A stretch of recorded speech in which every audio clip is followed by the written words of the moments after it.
Can't hear you, Mo. Can't hear you, brother. What's going on, Chill? What's up, Mars? Ron, what up, brother? Hello. Mars Blackman in the house. What's up? Is my mic working? Hello? Yeah, you good to go now. You hot. All right, now you hot. Bet. Yep, you hot you. now.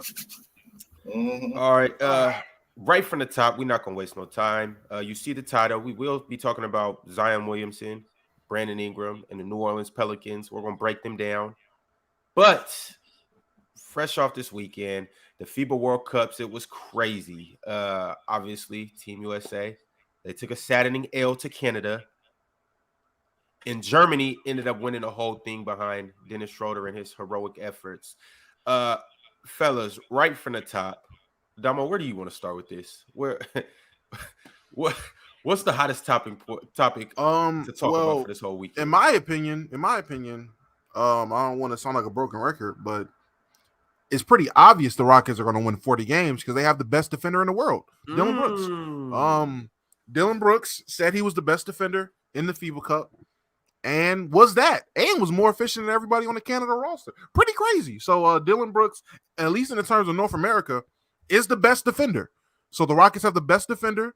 They have a guy that's better than Jordan at that age. They have Amen Thompson, who's the second coming of who was it, Mars? Magic Johnson. With athleticism and defense. I mean, how this team doesn't win 40 games, I have no idea. So, in all seriousness, shout out to Germany. Damo, why are we stopping at 40 games? Why are we stopping at 40 games? We should be considering, you got the second coming of Magic. You got a dude that's better than Jordan at that age, right? You got the best defender at the FIBA Cup, which we figure it was the World Championships. So if you got that going on, you should be looking at like 45 to 50 wins. Hey, man, I'm keeping it humble. I'm not trying to reach too high. I just want them to, reach expectations, not exceed expectations type stuff. But, I'm mad that Germany won. I don't like seeing the people that took us out winning. I'm a hater for real. So, but shout out to them. Dennis Schroder is a cool dude. And yeah, that's really it. I didn't watch any of the games because I was like, F it. I'm not watching the U.S. play for a bronze medal. And I could give a damn about what Serbia and Germany playing. I could care less. But yeah, shout out Dillon Brooks for proving everybody wrong, man. Man, so I think it's fair to say that Dennis Schroder is the best player in the world. Low key. Man, yeah, I think it's fair. Yeah. Nah. I want everybody up here to keep that same energy when he went 4 for 16. I want the same 26, energy. 4 for 26. 4 for 26. Yeah, 4 for 26. 4 for 26? Run. That's the thing. That's the problem. That's the problem. We do that like if somebody have a terrible game, we can speak on it and say they're a terrible game. That don't mean nothing for the next game. Shit, hey, you gotta Ron. That's what I'm saying. That's your problem. No. If you always calling them garbage, we not that. Yeah, that was garbage. You gotta backtrack that. Okay, he had a garbage game. He's not a garbage player. He was garbage that day. Yes, he was a garbage player on that day. You have to say that, Ron. Garbage. Ron, that's what I'm saying. You got to have a short memory in basketball, bro. That's what I'm saying. Every time you, that's why I hate playing with your ass. Every time you miss a jump shot, you be. Is he stuck on it? Is he on that? You got to is he that new jumper, bro. Move on. So that's who he is. Ron, the dude who turned the ball over, he won't pass the ball no more because he's scared to turn it over again. That's Ron. But just be pissed off all day, like, bro. Relax, bro. Shoot the ball, shoot it till you break it, man. My thing though, you got to have that Dillon Brooks mindset. It's not even that particular game with what's his name with Dennis Schroder. It's overall. Like I feel like Dennis Schroder's been getting disrespected ever since he left the Lakers and missed out on that contract. I don't feel like people give Dillon enough love. Dillon was doing this, Dennis was doing this last summer, right? When they got what? Germany got bronze. I don't feel like he got enough love for that. Mm-hmm. We praising losing. They won. Not in America. A medal's a medal.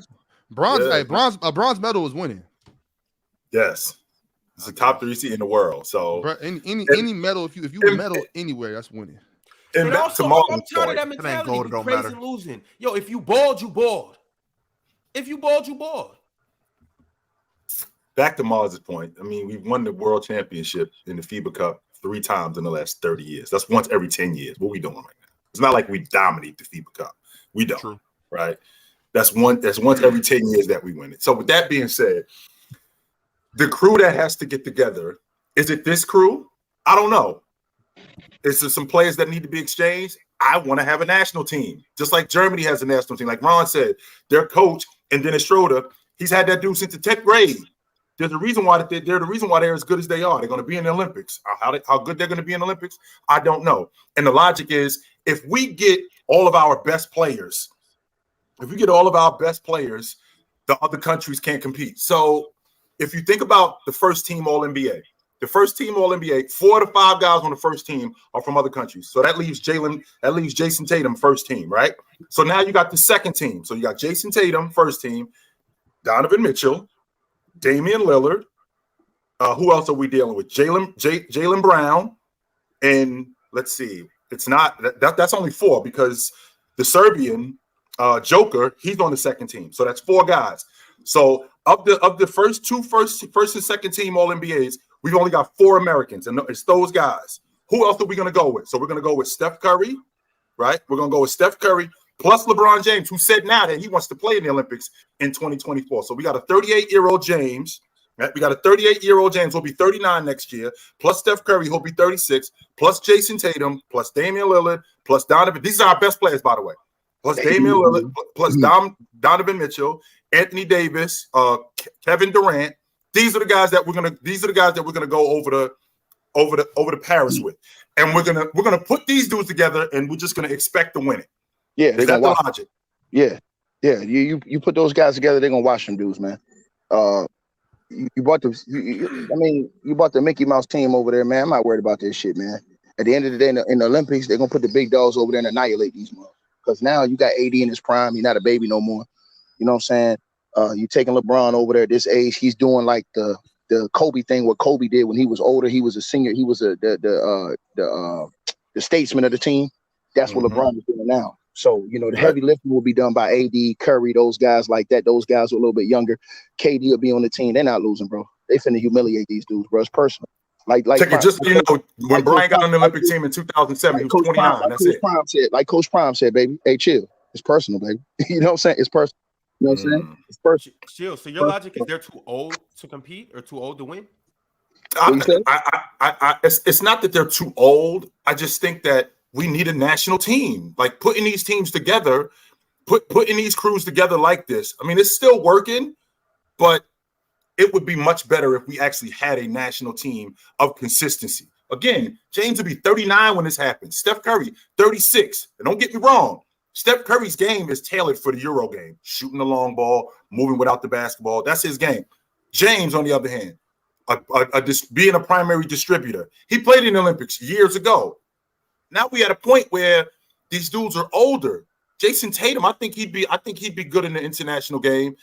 But then you got these other teams like Germany, like Slovenia, like Lithuania, where they got really good teams and they've been together for a long time. And this thing isn't as clear cut as Ticket is making it out to be. It's just not. I mean, we're talking about you guys are gonna win. It's just you guys. I'm about to say, yeah, I'm not. If we actually put as everyone wants to call them, if we put the A team out there, I'm not too worried. I am worried with the names that was being thrown out there of guys that's interested. It was only one big man in Draymond Green, and y'all know me. If there's one thing I'm only worried about when it comes to this USA team, it's size. If you're telling me Anthony Davis, who I'm surprised Ticket gave him praise because usually he's Terry Cloth, what does that mean?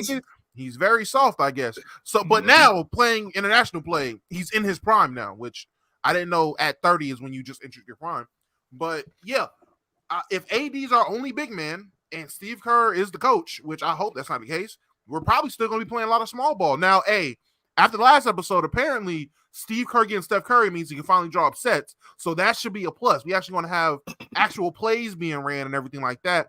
But I'm not liking it. I'm going to need more big play. I'm going to need more bigs. Who those bigs are, people keep saying Bam. I like that. AD, Bam. And probably, by this time next year, Jalen Duran is going to be the best big man prospect there is in terms of young guys. Bigs under 21? Bigs under 21. Yes, he is. He's going to be the best big under 21. Under 20. I think Mobley turns exactly. 21. So you kind of got to I think you get a pass right there. But exactly. So bigs under 21. Boom. Jalen Duran is going to be that guy. So I'm so not the front worried. line. Okay, so who we have right now with the backcourt that they have right now, right? With both Brunson, let's see, Brunson, Hart, Bridges. Who are we taking those guys out and exchanging those guys with? So we're going to exchange those with guys with Tatum.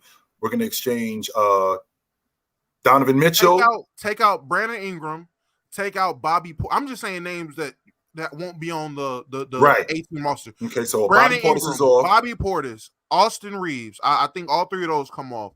I think Austin Reeves stays. Walker. I want to keep. Austin he Reeves. might. I'm not saying he's bad. I'm just thinking of the players that are going to get pushed off for the A-tier guys. Right. Walker Kessler, of course, he's going to be gone. Right. Who else? Josh Hart. I mean, unless it's like for team repertoire, but other than that, I don't think Josh Hart is going to make it if the main guys are trying to get on the team. I don't think Josh Hart's going to make it either. Right. That's just. I'd actually like to keep. To be honest with you, Cam Johnson as well. To be honest with you, Damo, I'd like to keep Walker Kessler because I think he'd be good for us. To be honest with you, and I don't think that they're using him the right way. I think he's good. I think he's good for the Euro game. I think he's a damn good rim protector. I think he could be one of the better glass cleaners and one of the better transition bigs in the game. And I don't think that they're using him right. I would like to actually keep him. I'm down to take Bobby Portis off the crew, exchange him with Evan Mobley, Anthony Davis. I'm cool with that right there. Take Miles Bridges is off, exchange him with Jason Tatum.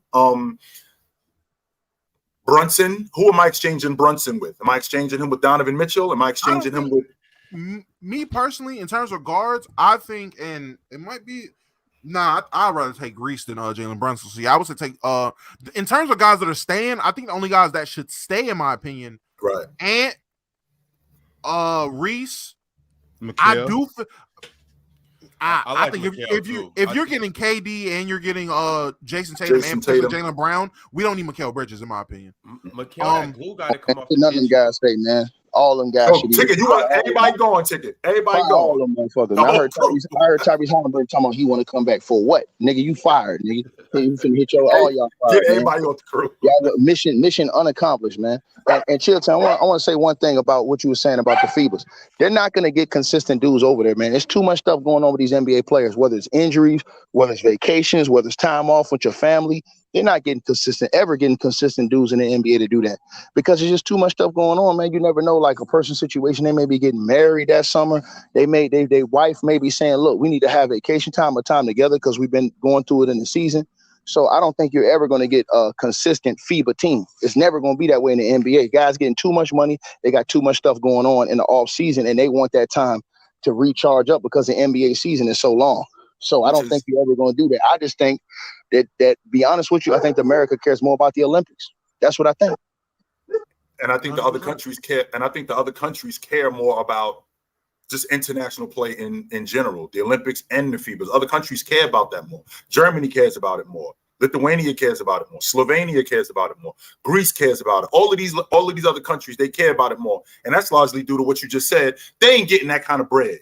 So if they was getting that kind of bread, I think it would be a little bit different, even though you got a lot of international players. 4 to 5 best players in the NBA are international players. So if you were getting that kind of money from more of those guys, maybe they wouldn't be representing their country as much. Maybe they would be doing a little bit more in the offseason. But the international play, the Olympics and the FIBA World Championships, it seems to matter more in other countries than it does in America.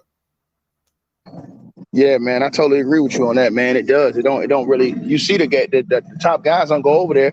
Then when we lose, now everybody want to get serious for the Olympics. That's how it always happens, man. Or if we lose in the Olympics, rarely guys will get upset and then want to play. Guys ain't really trying to go out of their schedule in the off season, man. It's just how it is, bro. When you got families and stuff, and you away from your family and stuff like that, and you got kids and stuff like that, guys are trying to spend time with their family in the off season. Now those international guys, it's a little bit different because they're not really traveling as much as the NBA guys. Like the guys that are playing in their individual countries, they're pretty much like, playing in close places, or their families is they're living in their own homes. Their families is there, and the NBA is different. You flying across state to state to state every single night, for half the season, you gone. So, it's hectic. You don't really have time. Some guys use All-Star weekend, but that's not enough time. You know what I'm saying? Ticket, you want to get rid of all of these dudes, though? I mean, there's some promise on this crew, though, Ticket. They all got to go. They all got it because ain't nobody show no dog. Ain't nobody showing no dog. I don't know about that. Let me tell you something. You see what Prime did? We talking about a little bit of football, bro. You see what Coach Prime did? He went and took all them losers and threw them out. What did everybody say? Everybody got mad and he threw out all them losers. And he went and got a whole. You have to set a standard. You have to set a standard. You have to set a standard. And I'm gonna tell you something, right? And I'll be honest with y'all. I was capping when I was talking that shit, but I did it because I wanted Team USA to win. Bro, all them dudes, the main guys, was losers. Let's just be honest. Is this some hindsight shit, or you was feeling this way already? No, I'm just keeping it. I'm just keeping it real, Bob. Like, when you have losers as leaders of your team, and I'm not saying that they're loot, but I'm just saying. And then the one guy that showed that has made it a little far in the playoffs, he played like shit, and Jalen Brunson. You're not, bro. When those are your key guys. What about Ant though, Ticket? What about Ant? You get rid of him too? He ain't really been doing nothing. First round out, he hadn't been. Like I said, bro. Like you need 3 years. No, but you got to hear what I'm saying. When you going over there, you need legit superstar leaders on the team, at least 1 or 2. You had a whole bunch of young guys over there, guys who ain't really experienced winning on a high level over there. So when you got that, Jaren Jackson Jr. got their ass whooped and embarrassed this year. All these dudes, man. Which one was a world champion? Which one was led their team and showed can dig down deep in those moments? That's why I asked y'all. I was like, yo, where was Tyrese Halliburton and these dudes at when they needed somebody to take over the game? You ain't worried about no big. You ain't worried. Listen, if you got the superstars over there, you ain't worried about it. Even you can go back and look at KD. When Team USA was getting in trouble in the Olympics, what did KD do, Chilltown? Went to work. Took the game over, right? What y'all saying KD gonna play in 2024? All them dudes gonna play. They all gonna play. They all gonna. Bob, let me tell you, Bob. It's personal. Bob, let me tell you something, Bob. Bron's gonna play. KD plays in the Olympics quite often. I wouldn't be surprised. It's personal, bro. He gonna play. It's personal. Bron said he wanted to play. So you figure Bron at 36, KD gonna be almost 36 going into the Olympics next legacy, summer, man. Right? Not KD. I'm sorry, Steph Curry 36. We got a bunch of older guys, man. And don't get me wrong, you need vets on the crew. I can see Bron playing, but I don't see KD and Steph playing. I don't the young guys are on the roster now. What young guys? You need those guys. There's no young guys being talked about being on that roster next year. Like the guys that being reported with LeBron James, they're all like 35, 33, 34 plus. Who do you want to keep, Damo? Who do you want to keep? I'm looking at the roster right now. The only guys I would want to keep: Halliburton, Edwards. I would say Banchero. And I want to keep Walker Kessler, but if you're about to get AD, if you're going to get Evan Mobley and potentially Jalen Duren, then he can walk. Potentially Jalen Duren. Hey, Chitchat. This is what I was talking about on Saturday. This is what I was talking about on Saturday. This is why I said Canada's gonna win, and this is why I needed Canada to win, because now you niggas are shook. No. Now y'all scared. Look. Is this a scramble now? What you trying to tell me, Bob? Is this a scramble? Dennis Schroder already had y'all on your heels. Dennis Schroder had the whole world on his heels. Franz Wagner got the world on their heels, and now Dillon Brooks, who y'all was laughing at, making fun of, talking about he poked the bear, transformer this and all that. He came and gave it. Now niggas are shook. Talking about ain't nobody shook, Bob. Ain't nobody shook, Bob. I'm just saying, Bob. Ain't nobody shook. No. People are shook. Now, if you're not shook, which I think you are, but if you're not, here's the thing. All I'm saying is that the world now is kind of like, damn. Big Ox, here's the thing. What we gonna do now? How we gonna eat? Dillon Big Ox, no, Big Ox. Here's the thing. Let me say this to you, Big Ox. Here's the thing, right? And I'm gonna be very honest when I'm saying now y'all scared. Some dudes, hold on, Ox. Some dudes, Ox, hold on 1 second. Hold on 1 second, Ox. Some dudes, hold on, Ox. I want to say this. Some dudes owe service, and I'm talking about, bro. We forget about all the injuries and stuff like that. We need to see a year where Kawhi's playing in the Olympics. We need to see Kawhi. We need to see LeBron. We need to, hold on. Listen. No. This one, I just hear what I'm saying. I'm talking about one summer. I'm talking about, hold on. You call him a weak knee nigga. I'm talking about, hold on, bro. I'm talking about one summer though, bro. Listen, what I'm saying. We need that from these guys. I applaud LeBron James at 38 years old, stepping up, because he sees that, look, once again, we're going to reassert ourselves and remind the world that when we bring our top players, see, they're putting their top players out there. When we bring our top players, it ain't close. So for me, for one summer, He owes service. Kawhi Leonard owes service. You understand what I'm saying? Mars, you fighting that, Mars? I don't understand what you're saying. Yes, I'm fighting that Mars? anyone owes service. Yes, no one owes service to anything. No. Well, you owe service to your country. I'm gonna tell you why. Hold on, I'm gonna tell you why. Maybe in the military. Let's take old out for a second. How about he should be playing in the Olympics? How about that? He can't hardly walk to his. He doesn't want to without his knees. Hey, but he can hold on. He can collect them checks from the United States of America. So yes, I'm gonna say this. You owe. Listen, and I want y'all to think about this. You owe service. Guys went and played in the Olympics. The great all-time greats went and played the Olympics because they owed service. They felt like that. When Shaq and them played, they owed service. When Sean Kemp went, he owed service. When all of the great ones went, they felt like they owed service. Karl Malone, this was an honor, bro. It's not being forced. That's not okay. Take service is saying that it should be an obligation. No, let's take Ode out, right? So let's take Ode out for a second. But to play for your national team should be a big deal. That should be something. But if he doesn't care, he doesn't have to care. Kawhi doesn't want to play. Cool. Find someone else. Jimmy Butler doesn't want to play. Find someone else. It's not. If you think it's a big deal, cool. Not everyone thinks it's a big deal. Me personally, I wouldn't care about playing for my international team. Well, your opinion doesn't matter because you're not American. Very much obliged to the international Your opinion doesn't matter because you're not American. No, I'm saying, but your fucking opinion doesn't matter. You're not American. I'm from a country. You're not American. So your bloody opinion doesn't matter. You're not American, so your I feel the same way about England. You're not American. If your country is not some divine right, your opinion doesn't matter. You can't come on. This is what I'm thinking, Mars. Someone else from America doesn't need to care about America. The same way I'm from England, I don't feel obliged to play for England if I had the opportunity. Right. I don't care. Kawhi also doesn't need to care about representing Team USA. And your something he's interested in. Jimmy Butler doesn't care about representing Team USA as much as he used to. He played in 2016. It doesn't, me being non-American doesn't change the fact I'm talking about representing an international team. If I was from Canada and I said I don't care about representing Canada, it would be the same thing. If I was from Germany and I said I don't care about representing Germany, it would be the same thing. The fact that you think America is just some above all country that you should just feel obliged and it's a privilege to play for the country. Not everyone feels the same way. If you care about it, cool. If Kawhi doesn't, it's not, well, Kawhi should care about it. No, he doesn't need to care. If he doesn't care, he doesn't care. Let him play in the NBA. That's what he wants to do. He doesn't need to play for Team USA because you feel like you should play for Team USA. That's stupid. That's with that being said, Mars, you say, oh, well, you're not American. You don't get it. You're just dick sucking America at this point. I don't know what you say. Yo, Mars, no one cares as much as you.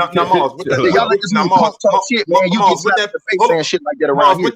But I'm not from America, so how are you going to slap me in the face? Go ahead, explain. I'm not from America. How are you going to do it? I will show up. We're not on this today. I swear to God, we're not on this today. We talking hoop, man. Come on. But yeah, though. So talk about this a little bit. But all right. Hey, so, man, we were gonna segue into that, man. We was gonna get the conversation back, calm down. That was gonna happen, yo.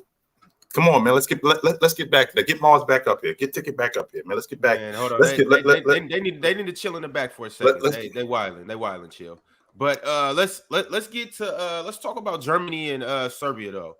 Obviously, Dennis Schroder, he got MVP of the tournament. He went crazy in the championship game. He had 28. They ended up popping Serbia. How do we feel about Germany being, I guess, the front runners and the winners of the FIBA? How do we feel about them as a country? I wonder how. I know that once USA puts their team together, they're probably going to be the favorites in the Olympics.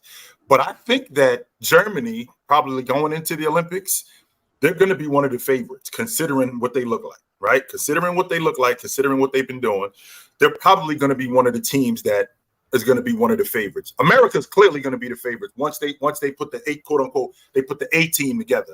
But Germany is going to be a team that's going to be reckoned with, right? Because I'm not a big fan of. I know Big Ox. I know you like Dice, but I'm a bigger fan of Wagner. I like him more, and not only do I like him more, I like how Dennis Schroder fits with this crew. I think the problem. Are you talking about France? Hey, Ron, for the record, I'm in Charlotte, North Carolina right now. So, like I said before, I'm in Charlotte, North Carolina right now, getting ready to go to the buffet.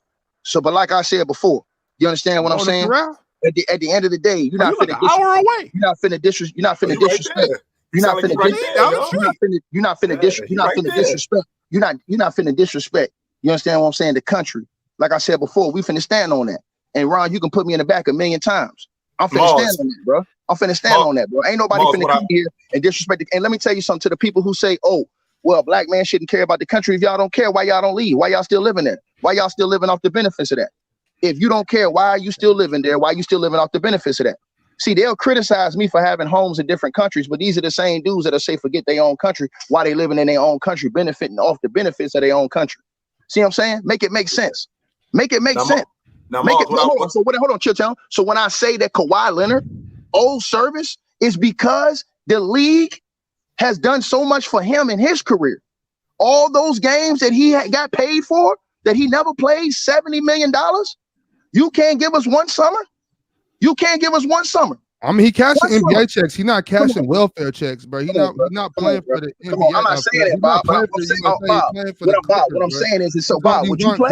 Bob, would you play? Even if it's about government, it's not about government assistance. Miles, the point that I was trying to make. It's not like he's right. I do understand what you're saying, Big Ox. Right, because he's not living off the government. But Miles, the point that I was trying to make to you is that USA has for a lot of years been the standard for basketball all over the world. And being from this country, it's almost like it's our right to be the best. There is an arrogance, I will say that, Mars. There is an arrogance that the U.S. has. And the majority of the players, they want to play for America. Don't get me wrong. I'm going to take owed out. I'm going to take the word owed out. But a lot of times these guys, they want to play for that. They want to be a part of that, right? And because they want to be a part of that, we expect them to want to be a part of that because of the people before them, because the people before them played. Now, I understand where you're like, yo, he just doesn't want to play, so we're not going to make him play. Right, I get that part. But with that being said, there's a sense of pride that a lot of these guys have where, damn, I want to win a gold medal too. I want to follow in the footsteps of what Scottie Pippen and Jordan. I want to follow in the footsteps of what Bron and Brian and what all of these dudes did. There's a sense of pride that these guys have when being here. Don't get me wrong, Mars. I want to take out the word owed, but there's an obligation. But there's always that part of you that's like, damn, I want to do that too. Just like you want to play in the NBA. I want to be able to say that, I want a gold medal. If a lot of people want to play, Kawhi not being one of them shouldn't be a problem. Kawhi don't want to play. Well, guess what? You got Kevin Durant, you got Jason Tatum, you got Devin Booker. A lot of people who do want to play. Guys, sure. Kawhi being the one person who doesn't want to play, cool. Like, it's called freedom. Isn't that the American ideology? Freedom, like it is. So now we're trying to take away his freedom because you want him to entertain you in the Olympics. No, he doesn't want to. Leave him be. You'll find plenty of other people who do want to play, and then they will be the ones who play. Like, it's not that deep. I can't believe Dillon Brooks got you niggas shook like this. First of all, Big Ox, I'm on record. I said it. Dillon Brooks is a starter on a playoff team. I said that shit a month ago, and these dudes laughed at me. He'll be a starter on the Houston Rockets, which is a playoff team. Stop this glazing, chill. He'll be back. He'll be back to shooting 35%. He'll be back to shooting 35%, averaging 12 points, looking like a damn fool. Even if that's true, he's a starter on a playoff team, Ticket. He is a starter on a playoff team. That's who he is. Facts. He is a starter.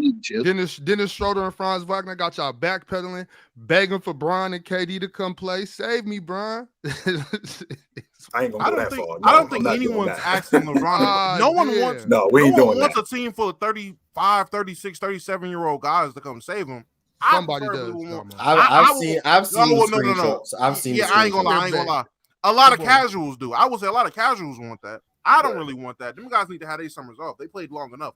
I would want the guys under them, the Tatums, the Donovan Mitchells, those level of guys. I would want them to go over there. I feel like that team's still good enough to get the gold. I don't think we should need. If we need LeBron James, Stephen Curry, a bunch of Kevin Durant at this point in their career, that's the issue. And someone in the chat said it earlier. The issue isn't 2024. The real issue is going to be 30-30 Olympics at this point. If we need those guys to save us to get a gold medal, it's going to be a real problem. So in 30-30, I don't know if I'm going to be around in 30-30.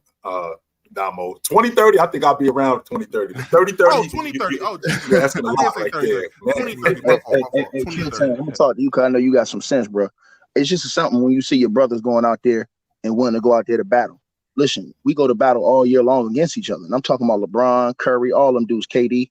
But when you see your brother want to go out to battle for a cause that it should be mean something to you. It should mean something to you to want to represent your country, going down in history. You understand what I'm saying? Forever in the history books. All this stuff is documented and put in the history books that you went and you served for your country. Greg Popovich talked about this as a head coach.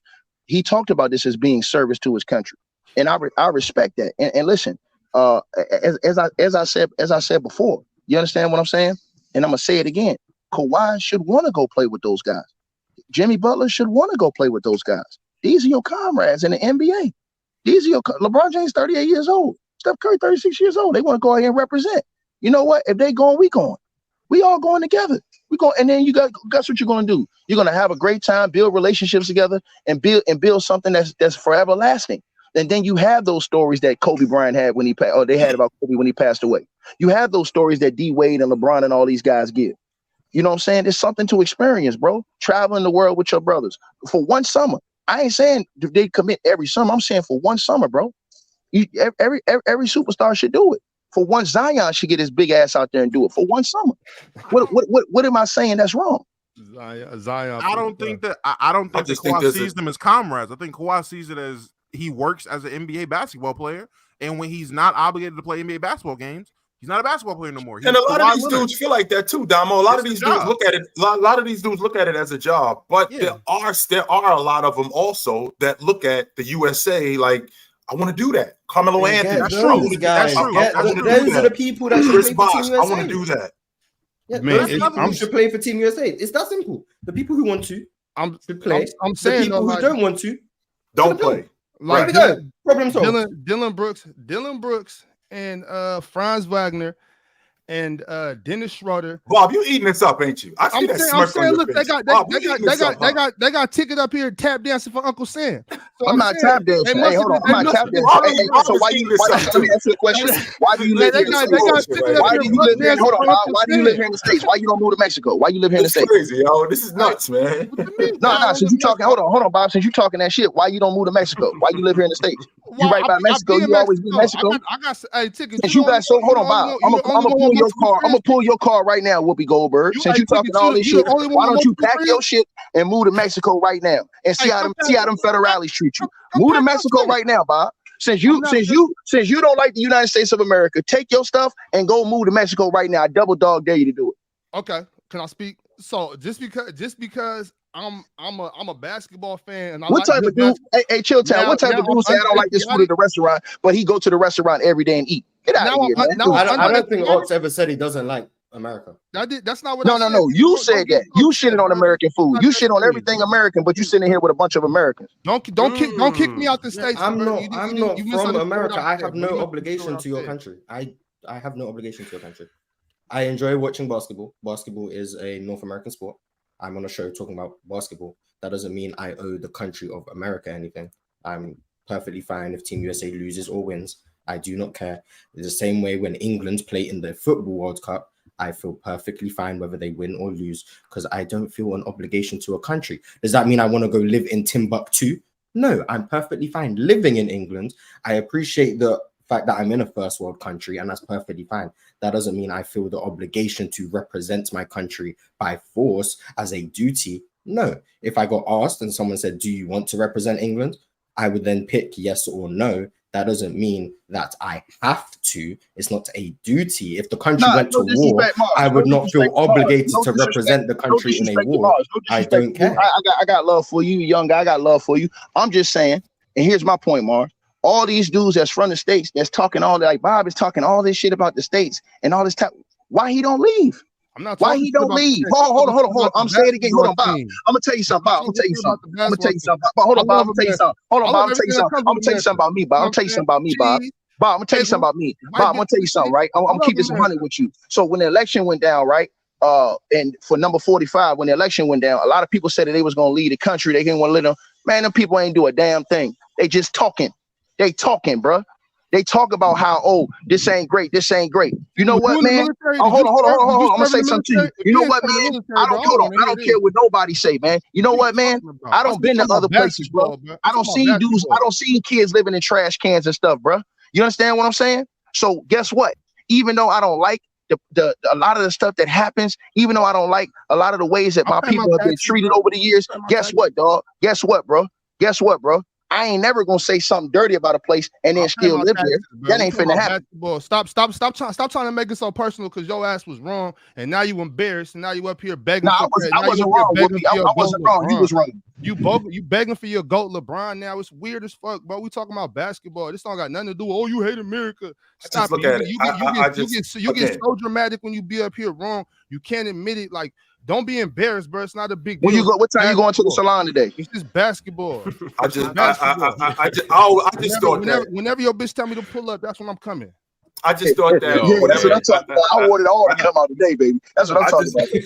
Again, I understand Moses' point about not wanting to do it. I understand that. You know what, Moses? I just don't want to do it. You know what? It's literally free will. I don't know how I can definitely appreciate that. I can definitely appreciate that. But with that being said, this is the best show going. A certain level of not obligation, but there's a certain level of desire to do it, man. I mean, damn, I seen these dudes playing in. That's like you want to play in the NBA. I seen these dudes playing in the Olympics, and damn, I want to do that too. That's all. And a guy like Kawhi Leonard, it should be expected that he would want to play. Being one of the best players and seeing guys who played before you playing in the Olympics, and to have that on my resume and to be able to say I won an Olympic gold medal and how big a deal it is. You know, watching Magic Johnson, watching Karl Malone, watching Charles Barkley, watching Jordan, watching all of these dudes, and watching Scottie Pippen basically in tears when they put that gold medal around his neck. I mean, there's a sense of pride in having that. And for a guy to be like, no, I don't want to do that. Like, damn, why not? Why don't you want to be a part of that? A lot of these guys, you want to be a part of that. And not everyone feels the same. Some people care about legacy. Other people don't care about legacy. Some people care about representing a country. Other people don't care about representing a country. Some people want to be famous. Other people don't want to be famous. Like, everyone's just different. Everyone feels differently about certain things. Like, for me personally, I can understand why someone wouldn't feel like they should or want to represent their country, because I also don't feel a level of attachment to a country either. So I'm like, okay, I get it. I also understand why some people would feel like they should represent their country, because some people do feel a level of attachment to their country and they want to represent. It's perfectly fine either way. I'm just saying free will is a beautiful thing and people should be able to let him finish. Hold on. I want to put some on Mars' brain right now with all level due of love and respect to you, Mars. And I mean this, bro. I don't hate you. Everybody in the chat room will think because we went at it, bro. This is the best goddamn show on YouTube. Y'all better, if y'all ain't tuned in every day, I don't know what the hell wrong with you. But I'm gonna say this to you, Mars, and this is what I'm gonna say to Bob too. This is my brother Bob. I love him. You know I talk stuff. I love him. I want y'all to think about this, right? Think about this. Who was the first person Brittany Griner was calling when she got in trouble outside the country? President. Say it, Chilltown. The president.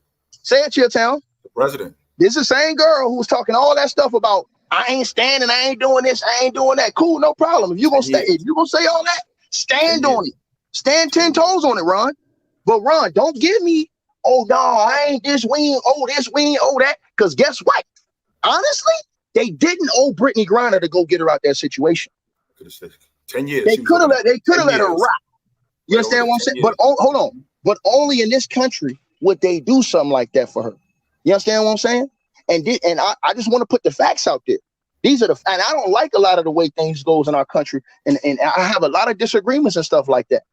But once you seen what happened with Brittany Griner, she talked all that stuff about the country. Remember, Chilltown, she refused to stand. She talked all this stuff. She said she didn't have no respect. She can't do that no more. She ain't talking that talk no more.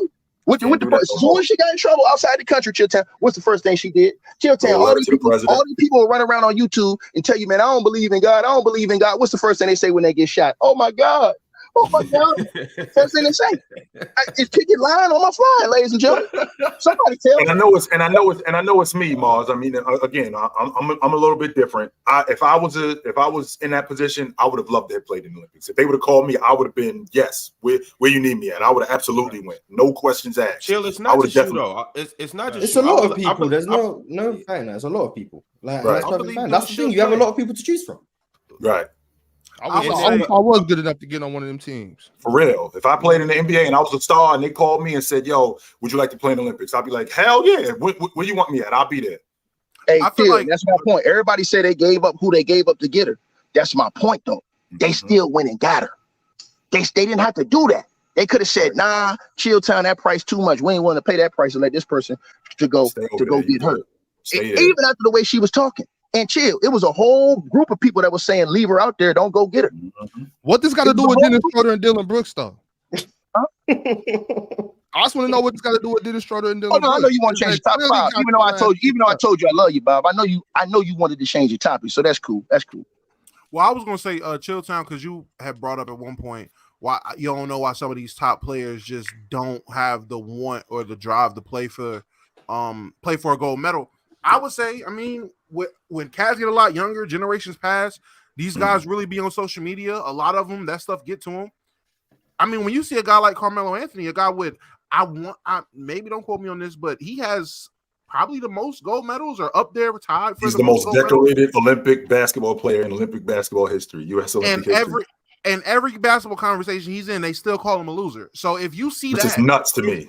It's super nuts, but that's the conversation. So when if I'm a guy that grew up in this era of social media, I've seen these conversations, and then I get to the NBA, I get a chance to play in the NBA and live my dream out, and you ask me, do I want to play in the Olympics and represent my country? I will remember all the times people said Carmelo Anthony is a loser still, and he has the most gold medals out of anybody. And they call him a loser. In Olympic basketball history. I'm a person that cares about. I'm a person that cares about my Did he break him, Oz? I think so. I think in 21 KD broke it. I think. Okay. Well, regardless, because I know it was Carmelo Anthony. He was the all-time. He's decorated. But if I see that, and I'm a guy that's like, I care about my image, because a lot of these basketball players care about their image, they care about public perception, they care about their legacies. If I see that, why the hell would I care? Why would I care about playing in the Olympics if in the long run, when it's all said and done, if I don't win one of these rings in a fashion that y'all deem fit, it's not going to matter. So that's going to take the motivation away from it too. Plus, that's not just your opinion. That's the opinion of the masses, Damo. And the reason why is because the first thing that you brought up, social media. So if you go back to the Dream Team, right? When you go back to the Dream Team 2 in '96, when you go back to in '84 when they were in the Olympics and they won the gold medal, these guys, their reputation was stated. Their reputation was stamped on their game. That was it. It wasn't stamped on social media. It wasn't stamped on other things that I had going on off the court. It wasn't stamped on how many followers I had on Instagram or no nonsense like that. My game did the talking for me. And the fact that I was able to play, I don't mean me specifically. I'm just talking about athletes. I mean, the fact that I was able to play in the Olympics and win a gold medal and be an integral part of that, that's a big ass deal. Back then, it's not as big a deal today because of what you just brought up. You brought up social media, and there's so many other things going on. There's a lot of money involved. There's a lot of prestige involved, not in the Olympics, but in other stuff. And I think that it deters these guys from, and maybe because I'm older, I still see things like that. I still see it the way I did back then. That I would have loved to have, if I was an NBA star, I would have loved to have played in the Olympics. Hell yeah. To be able to say that, to be able to put that on my resume that I'm an Olympic athlete. Holy shit, that's a big deal, man. That's a huge deal. You know what hurt? One thing we got to put in context is that keep in mind these dudes play an 82-game season too. They play a grueling schedule. And then a lot of these guys got playoffs too. So a lot of times, like a dude like Jimmy Butler and Jamal Murray, it's the reason why Jamal Murray dropped out. It's the reason why Jimmy Butler might not have been as passionate to play because he just went through a full 82-game season, then had a finals run where he was putting the team on his back. So he like, yo, in 2 months, we're going to have to turn right back around and hoop. Yo, keep in mind, this is September 11th. The championship was just yesterday, September 10th. The start of the season is October 24th, which means if the start training camp opens in like 2 weeks. Training camp starts in 2 weeks. And training camp opens in like 2 weeks. No, but Ron, we talking about only 1 year though. We talking about 1 year for the Olympics, right, Ron? Might need to heal mentally. But even if that's true, I mean, how long do I need to heal? I mean, when I think about when I played in high school and in college and playing overseas, I didn't need months. Like I couldn't go weeks without not playing. I couldn't do that. Like it depends what your body's like, though. Right. I was talking about Kawhi Leonard. We're not talking about Kawhi Leonard. We're not talking about Kawhi. I'm just talking about general. I'm talking about Jimmy Butler, for instance. Okay. Like, yo, Jimmy, for us to think that Jimmy Butler doesn't have, even if at minimal it's knick-knack injuries from last year, he got him. You don't go an 82-game season and go a full playoff run without getting injured in some way, shape, or form. He's banged up and that is true. That is true. I'm not saying he couldn't play, but I'm just saying you got to also. Ron, but what is it, Ron? Let me ask you a question. I'm gonna challenge you right now, right? And I get cursed out. I get humiliated and all this stuff by the comment section. But I really don't give a damn. Ron, I literally I played professional basketball 16 years overseas, right? So I was around the world most of my life. So then when I seen a lot of the stuff that was going on that I didn't like in the States, and I started to stay overseas for a majority of the time, people criticized me and said, oh, you in a different country. But these same people will complain about their own country and live in their own country and continue to live, eat, work, and do whatever in their own country. They won't even try to make no moves. They're scared to do something different and make moves. So that's why I don't want to hear that. And when I said something about Brittany Griner, the only reason why I mentioned Brittany Griner is because I said she was talking all that stuff before she got into trouble. She should have stood on it. If that's how she really felt, stand on it. Accept your punishment, stand on it, and deal with the consequences. Don't come begging the same people that you criticize. If I say I don't like food at this restaurant, but I keep going to this restaurant every day, who the hell am I? What the hell am I? You know what I'm saying? It ain't the only restaurant out here. You got options. You can go other places. So that's all I was saying with that. But Ron, as far as you talking about the rest, that's a lame excuse, and I'm gonna tell you why. What was the excuse for all of the guys who played before them who had less sports, less science, less technology, less physical therapy, less sports medicine, worse shoes, worse everything else, and was playing more games? These guys ain't even playing 60 games, playing more games, and then going to play the Olympics. What was the excuse for those guys? Them guys was playing damn near 82 I'm not saying I agree. I'm just trying to find a way to put myself in their shoes, because I know if it's me, I'm lacing up my red, white, and blue shoes, and I'm going to hoop. I know if it's me, but I'm trying to give them some type of bail and see where that would be. But then also too, you gotta factor in Jamal Murray wanted to play on this Canada team. He wanted to play, but he had to sit out just because obviously he had a long season and he's fresh off an ACL injury. So it's a lot of wear and tear on the body. So that is one thing that I mean it's a fact. Tyson Thomas, hold on. Tyson Thomas. My point is not dumb, Tyson Thomas, because I'm gonna say it again. Brittany Griner was complaining about the USA before she got in trouble. She was talking smack about the USA and how she didn't like it and how she wasn't gonna stand and all this other stuff. The first instance she got in trouble outside of the country, she had her representatives and her people beg to get her out of that situation when she violated the rules of a different country. That's so all I'm saying is, if you don't like this country and you go to a different country and get in trouble, don't turn around and then beg for the service of the country you just complained about to help get you out of that situation. Because that's what she did. Stand on it. Stand on, oh, nah, I don't respect that. I don't want to stand on that, and people will accept that. Y'all tell dudes that don't snitch and stand on their time. Y'all tell dudes every day, don't snitch, stand on what you believe in, and stand on your time. So since that's what she was talking that big girl stuff, that big girl talk. She should have stood on it, did her time, and then when she was released, moved on. Don't then turn and beg, and then now you don't change up and everything you wasn't doing before. Now you all patriotic now. You a hypocrite, bro.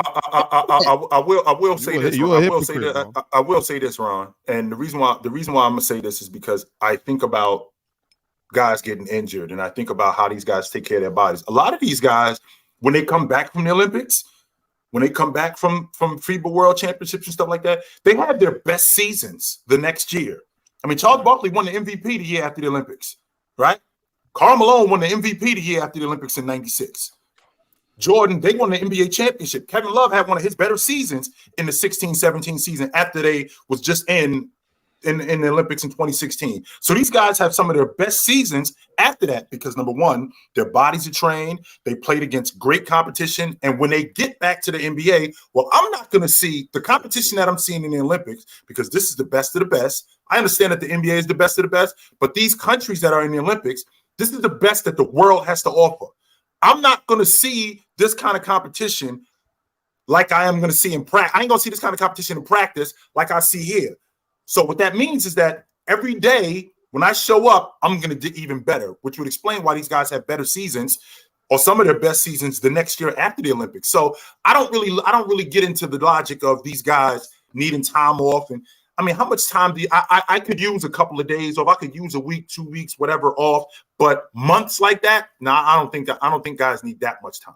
Kobe, maybe who bet a high level for 11 months out of the year. Even in the offseason, you still working out and stuff. So it's like, and you do need some time away from it. Yo, don't get me wrong. This is what I signed up for, Ron. Basketball is my life, right? And whoever you with, they know that. They know that, yo, I play professional basketball. This is who I am. This is what I'm about. But I do need some time off. How much time I need off? Okay, sure. that varies. Me, on the other hand, I was a baller. Like I said, I never was able to make it to the highest level in the NBA, but I wanted to play all day, every day. That's all I wanted to do. And I didn't need months off and stuff like that. That was my refuge. So again, Mars, if I was playing at that level and they would have called me up and asked me if I wanted to play in the Olympics, they wouldn't have. It would have been just like that. Yes, I'm going. Hell yeah, I'm going. I would like to compile a list of some of the most impressive players that you guys seen in this FIBA World Tournament, US or not. Could be German, could be Serbian, could be Slovenian. Who do you got? If we were to make a first and second team all FIBA Cup, who would you guys think deserves to be on there? I'm not gonna go as far as the first team, but that point guard from Greece is nice. I like him. From Greece? Yeah, point. Say his name again. No, not. Say it again. Over Schroder? Say it again, Ron. Thomas Walkup? The point guard from Greece? Yeah. You might be talking about Latvia. Yes, that's what I'm talking about. Not Latvia. Yeah. The point guard from Latvia. He's nice. Yes. He's better than what Dennis Schroder just did. No, I don't think so. I just think he said first team. No, he said first team. Shouldn't Dennis Schroder be first team point guard? Yeah, he was the MVP of the tournament. Absolutely. Yeah, he was the MVP of the tournament. Shout out Bogey, who Bogey put on. Yeah. Bogey, Franz Wagner, he was nice. Valanciunas was nice. Daniel Tice had some good games. Whenever I watched Daniel Tice, he was balling. I don't know how good he did. Luka too. Can't leave Luka out. I was waiting for the Dillon Brooks mention. Nikola Jovic. Nikola Jovic was balling. We keeping Dillon Brooks at it. Oh, you know, Dom, I didn't even pay attention to Jovic. I wish I had to spend some time to go watch him. Jovic was hooping. I seen like a highlight or two like early when it's first he looked started. Young though, Damo. I'm trying to. I know that, but I'm saying like his game doesn't really. Is he like how old is he? Because he look like I know he's like 20 something like that, maybe 20. No, he ain't even that old. He was 17 last season. He was 17 last season. That would explain. 17, 18 last season. Yeah, that would explain. He was when he first got the kid Miami into the league. I want to say he wasn't younger than Jalen Duran. I know that. He wasn't 17, but he was still really young. I think he was at 19. I think because I know Jalen Duran. Hold on, Tyson. I'm not saying that. Hold on, Ron. I just want to answer one thing. 20. He turned 20 in June. He turned 20 in June. So he just turned 20. Okay. All right. Tyson, I'm not saying that, bro. You taking my words out of context. I'm just saying that if you talk down on somebody, don't then come beg them to get you out of a situation. Stand on that. I'm not saying she had to leave or something like that. Stand on that, and then when you finish, then you go back. I ain't saying that she could not complain. I'm not saying that. I'm saying that all of the people that's saying that, oh, I don't like this, I don't like that. Boom. Okay, no problem. If y'all don't like it, why would you continuously keep yourself in that situation? And you guys say, oh, well, we ain't got millions. You don't need millions. You don't need millions. You know what I'm saying? That's why I always want people to understand, man, do stuff for yourself. Like, this is why I'm going to tell y'all something. They argue with me on this panel, right? But I respect everybody that's on this panel. You know why? Because they're independent doing something right now. We're independent doing something, bro. When Chilltown is doing his work, and that's independent. When Damo's doing Let's Keep It a Buck, he's building his independent brand. Mars Talk Sports, that's his independent brand he's building. Bob, Big Ox, Bob, that's his independent brand. Ticket TV, that's an independent brand that we building. So stop always having a dependent mentality and say, you know what, man? Hey, I can go get this myself. That's why I always love people who go get their own companies, who go get their own lawn companies, or go get their own different plumbing businesses and stuff like that. Because you can do things for yourself if you just believe. A lot of us don't believe. And that hurts me, bro. Dub ticket preaching. But yeah, I also want to shout out the obvious guys who bought out this summer. SGA went ballistic as usual. It was a joy seeing him do what he did for Team Canada. Jonas Valanciunas, he went crazy. Who else we got? I want to shout out Carlick Jones. He played for the Bulls. He averaged 20 points. He led the whole FIBA World Cup in assists with 10 assists. But he played for South Sudan. And I think they just qualified for the first time for the Olympics, if I'm not mistaken. Yeah. Mm-hmm. Right. Yeah, so shout out to him and shout out to what Luau Gang did by investing in South Sudan. That was major. But Carly Jones balled out. He had averaged 10 assists a game and only averaged like 1.5 turnovers. So that was crazy. Shout out William Gabriel too. Yep. Facts. Yeah, from the Lakers. Shout out William Gabriel. Who he play for? He out there, South Sudan. Hope them niggas lose. They just made. Hope them niggas lose. Whoa. That's the motherland, brother. Shout out. Praying on South Sudan. No, that's not my motherland. I'm not. So we clear. Damo a terrorist Nigeria. too. So my blood's Nigerian. I just meant I want any African country to do well.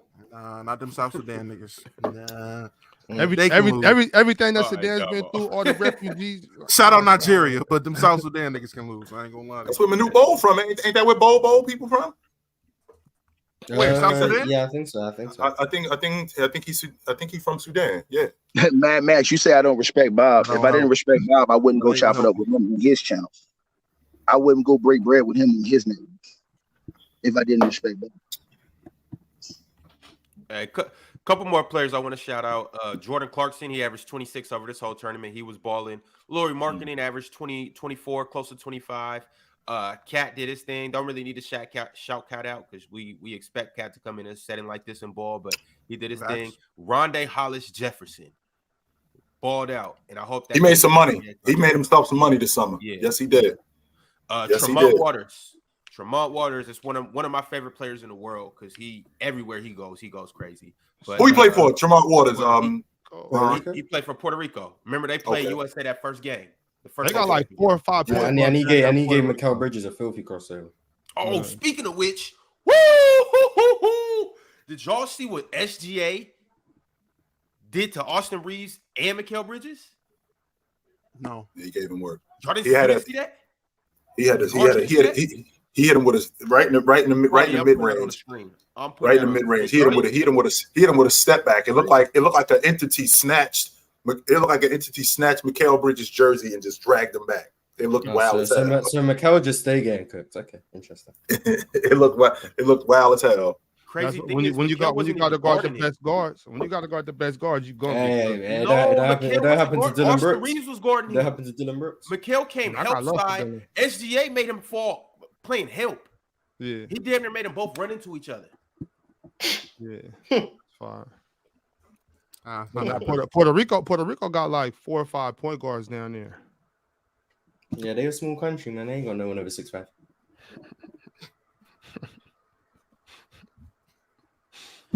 Yeah, but with that all being said and done, just a look into next year. Who do you guys have as early predictions to win the Olympics next year? Team USA. Okay. Team USA. What'd you say? I said, do you have Germany? Early predictions to win? Yeah, or Canada? Yeah. Nah, I got Lithuania. W. Demontis Sabonis. Can we get a commitment from Anthony Davis in the summer of 2024? I'm playing in the Olympics. Can we get a commitment from Anthony? He'll probably be hurt. Damn, Mars. So Mars. You talking about damn after you said fuck South Sudan? His games is going up every year since they won the NBA championship. He's played in more games. Valid reason I said that. He'll probably be hurt. Mm-hmm. Well, I want to know, Damo. That's direct to that William Gabriel. Oh, absolutely. Okay. Damn, William Gabriel, but you hating the whole country. I want absolutely. I wasn't sure if you had beef with. I'm the same way. South Sudan or something. No. I mean, well, you said Luol Deng, like he was the one that like got him trained and stuff, right? Yeah, he put that whole stuff together. I'm still mad at Luol Deng for saying that. Can I get a commitment from Evan Mobley? Can I get a commitment from Anthony Davis? Can I get a commitment from Jason Tatum? Can I get a commitment from Devin Booker? I get commitments from the Evan Mobley and Devin Booker. Evan Mobley, Devin Booker, and Jason Tatum. Like those three. Devin Booker's already played in the Olympics. He's already done his own service. He played in 21, right? He was on that crew in 21. He's already finished his own service. He's okay, so we still those three right there. If you just take off, let's say you take out Bobby Portis, Cam Johnson, and Josh Hart. Just put in Devin Booker, Jason Tatum, Evan Mobley, and boom, that's it. We don't need all the Kevin Durant and and LeBron James. I can't believe y'all on here begging for y'all king. Y'all crazy. I mean, he is the king. Glaze. I mean, I don't know. Who wouldn't beg for the king? The king for a reason.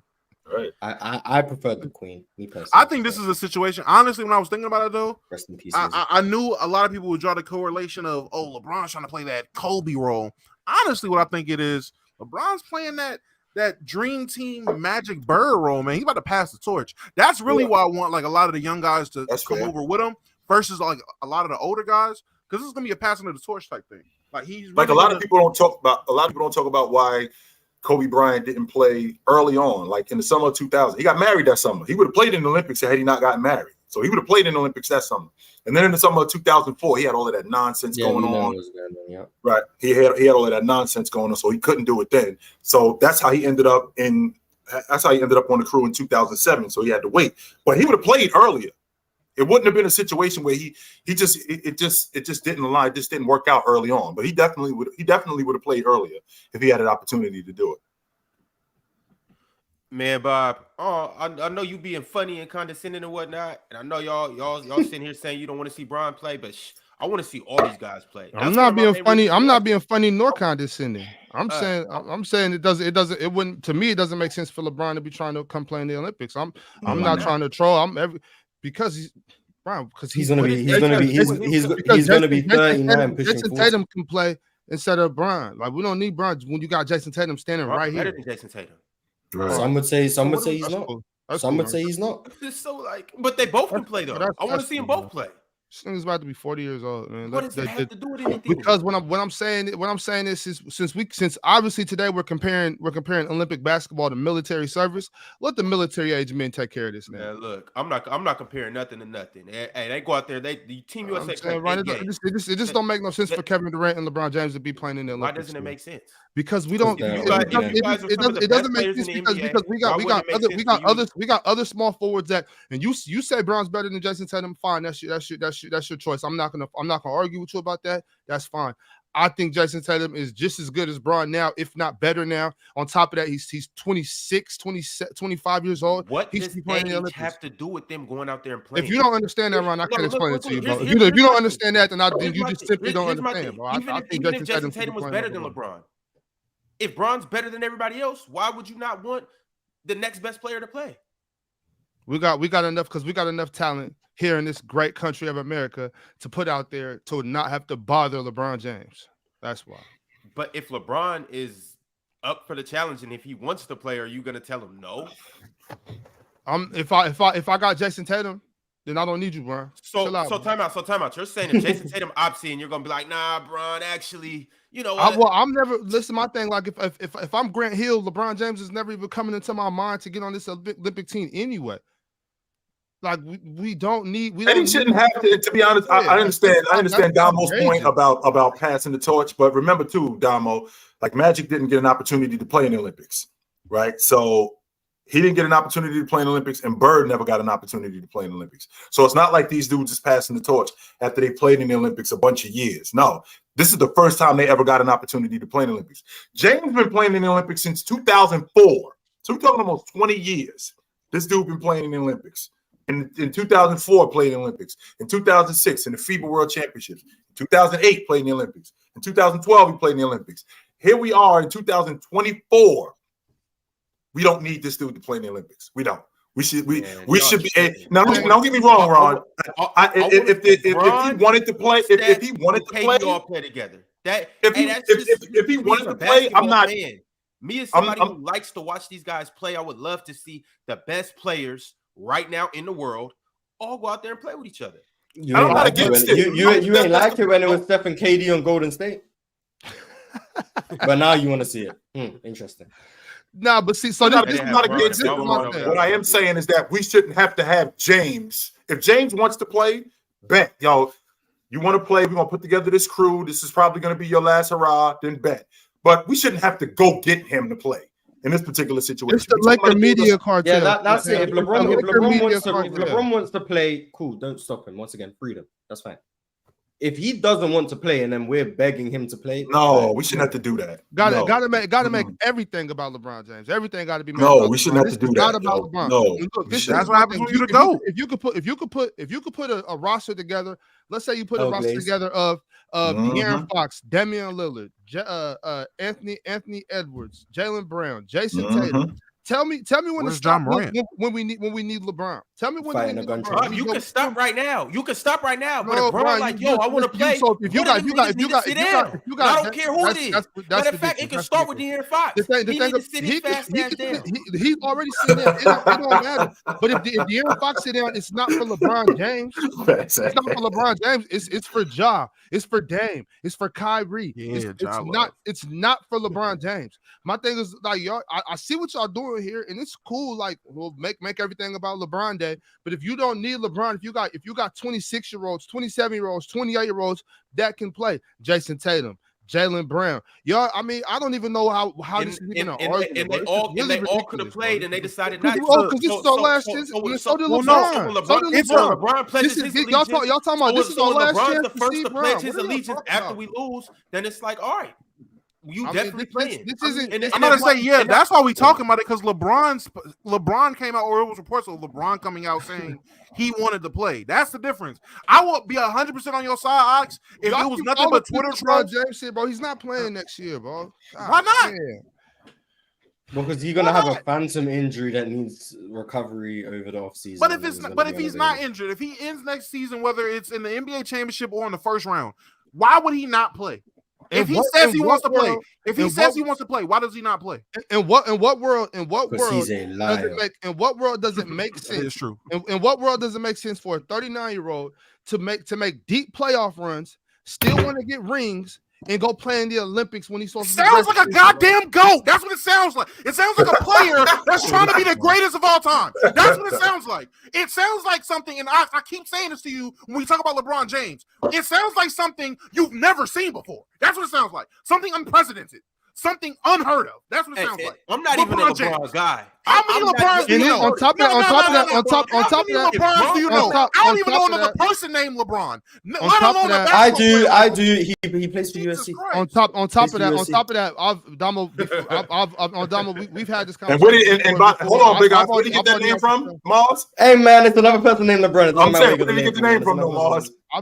Maybe his father is also LeBron James. It doesn't matter, but his name is LeBron. I've already had statements already, like, because people have already said, well, Bron, this when they tried to say he was on PEDs, I'm like, well, maybe Bron's just different. I understand Bron's different. We knew Bron was different before when he was 28. We knew that already. This age thing, I don't need that to show that Bron is a GOAT or the dope, whatever y'all calling him. That's irrelevant to me. That's irrelevant. I don't care about none of that. They talk y'all in the chat talking about, oh, Bob's hating. That's because y'all scared that y'all not gonna be able to see Bron much longer. I understand, but all good things come to an end, y'all. Just relax, okay? Just relax. It's gonna hurt. It's gonna hurt. It hurt me when it happened to KG. It hurt me when it happened to all those players. You're just gonna have to accept it. It's gonna happen. Just move on, okay? But for what universe does it make sense for a guy that's popping ankles just running to the rim? He's having like those type of injuries, groin injuries, knickknacks.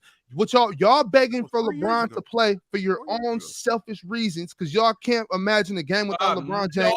He said he wanted to play. He said he would. Yeah, he said he wanted to play. Why? Because people was making memes putting him in the picture. Y'all stop acting dumb. Y'all seen the shit. Oh my God! So because the memes, just because y'all want to play, y'all just want to argue, bro. Y'all just want to argue. Y'all just don't want him to play. See, chill. Here go the sack agenda right here. I think Jason Tatum should be playing. I think Jason Tatum, Devin Booker, and Keegan Murray, And Keegan Murray, huh? Hey, shit, if Keegan's good enough to get invited, then hell yeah, Keegan, you should be playing. Yes, now this is it. This is my thing. I didn't even bring up Keegan Murray, so y'all don't try to do this because y'all know how this goes. All right, bro, you gonna ask me a question? I'm gonna talk on what's going on here. He was on the select team. Just saying, Keegan was good enough to be on the select team. So I mean, he might be. I know how good Keegan is. What I'm saying is this. This is what I'm saying. Since you specifically let this get turned into a military conversation earlier, I'm gonna say that let the younger guys take care of it. That's all I'm saying. It don't Right. we don't need to. I agree. Y'all see, and y'all two down there scared. Y'all, this whole bottom row is down here shook by Dillon Brooks and Dennis Schroder. Now y'all begging for Bron. It's pitiful. Check this out. I was the one. No, that's crazy. Check this out. Hey, Crazy. Bron Y'all playing got next it year. first. Y'all Playing next scared year. of Dennis KD Schroder playing and- next year. Now we gonna see who gonna be shook next year. Hey, ask Dillon if he's shook now. I can't believe y'all. Hey, ask scared of Dillon if I he's can't shook. believe it.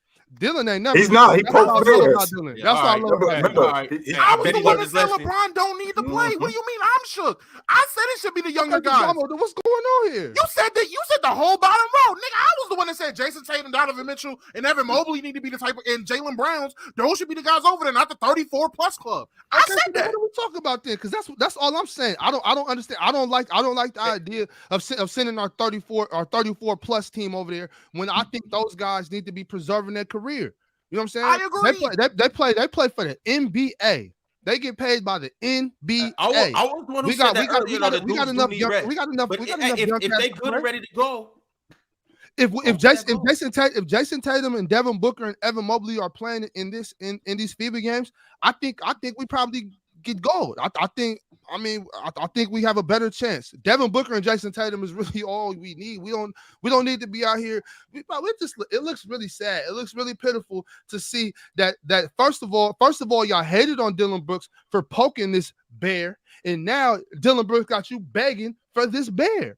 It just all comes full circle. It's hilarious. It just all comes full circle. Yeah, I do feel what you're saying. Like, we should obviously go with the younger guys, like how Chill's been preaching. We do need to build up some camaraderie. We do need to keep a young core together so they could play for, an extended period of time over multiple FIBA World Cups, over multiple Olympics. I do get that.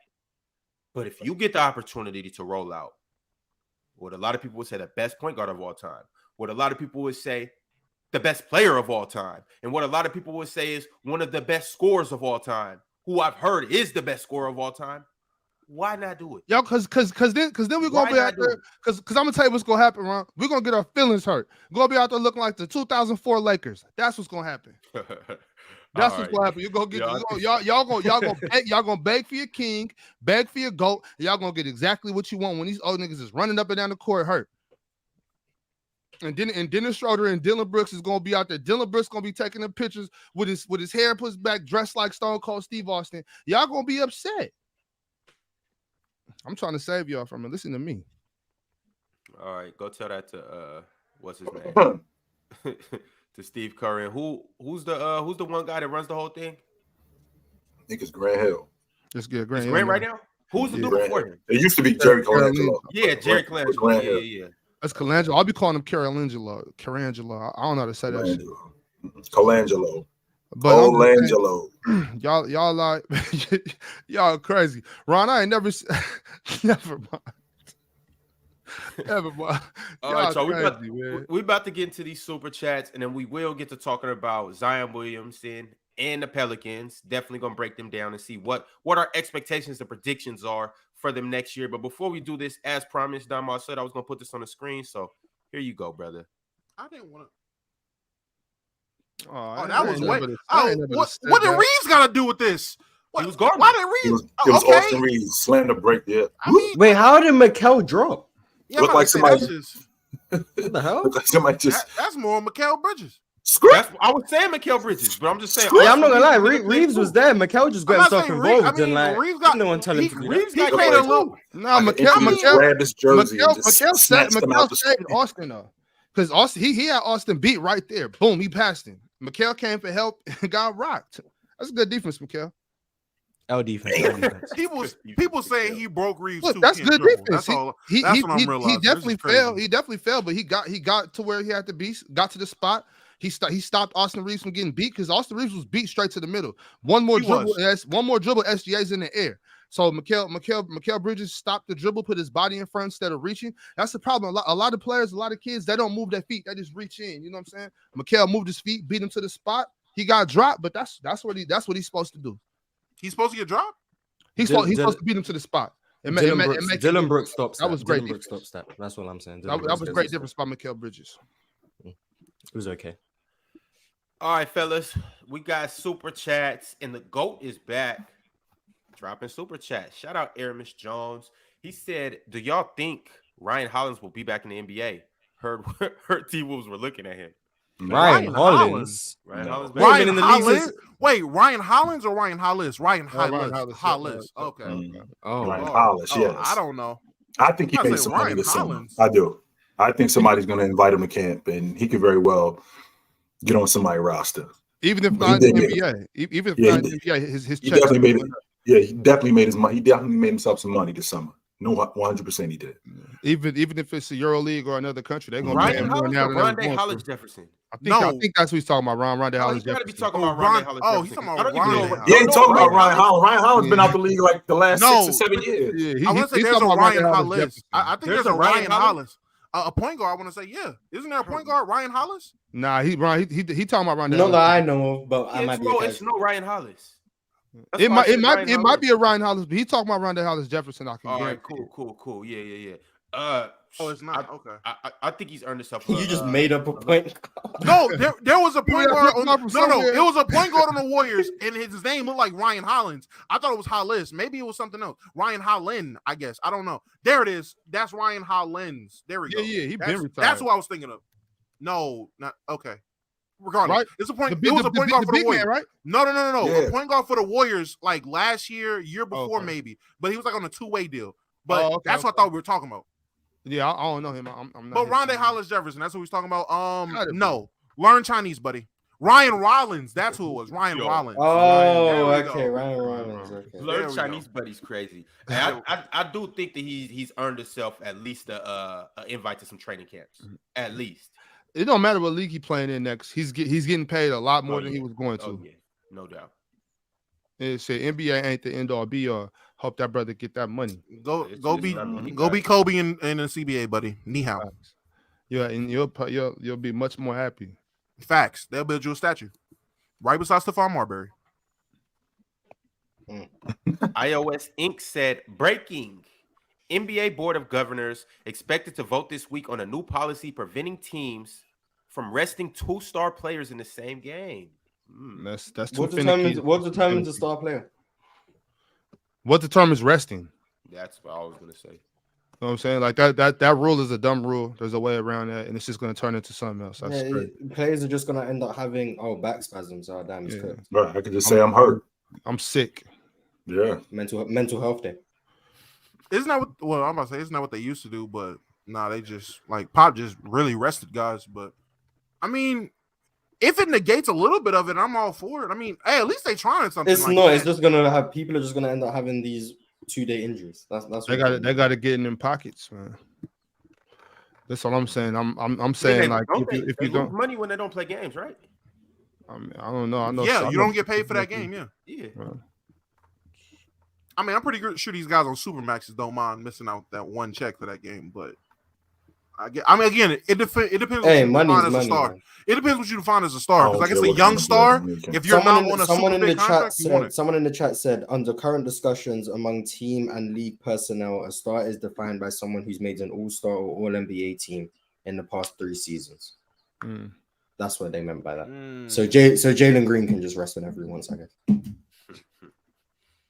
Yeah, he's talking about Rondé Hollis. Yeah, Aramis Jones said, not Ryan Hollins from the Golden State Warriors. I meant Rondé from Jordan, the 28-year-old Kobe-like game 1. Yep. When I first saw those highlights, I was like, yo, what is this? Because I for sure thought that was Kobe. I was like, oh, what is this? I say, when did Kobe do this? Yeah, and then I was like, wait, Kobe ain't left-handed? And I started looking like, oh, damn. Hey, you can find a long highlight tape of Kobe with just his left hand.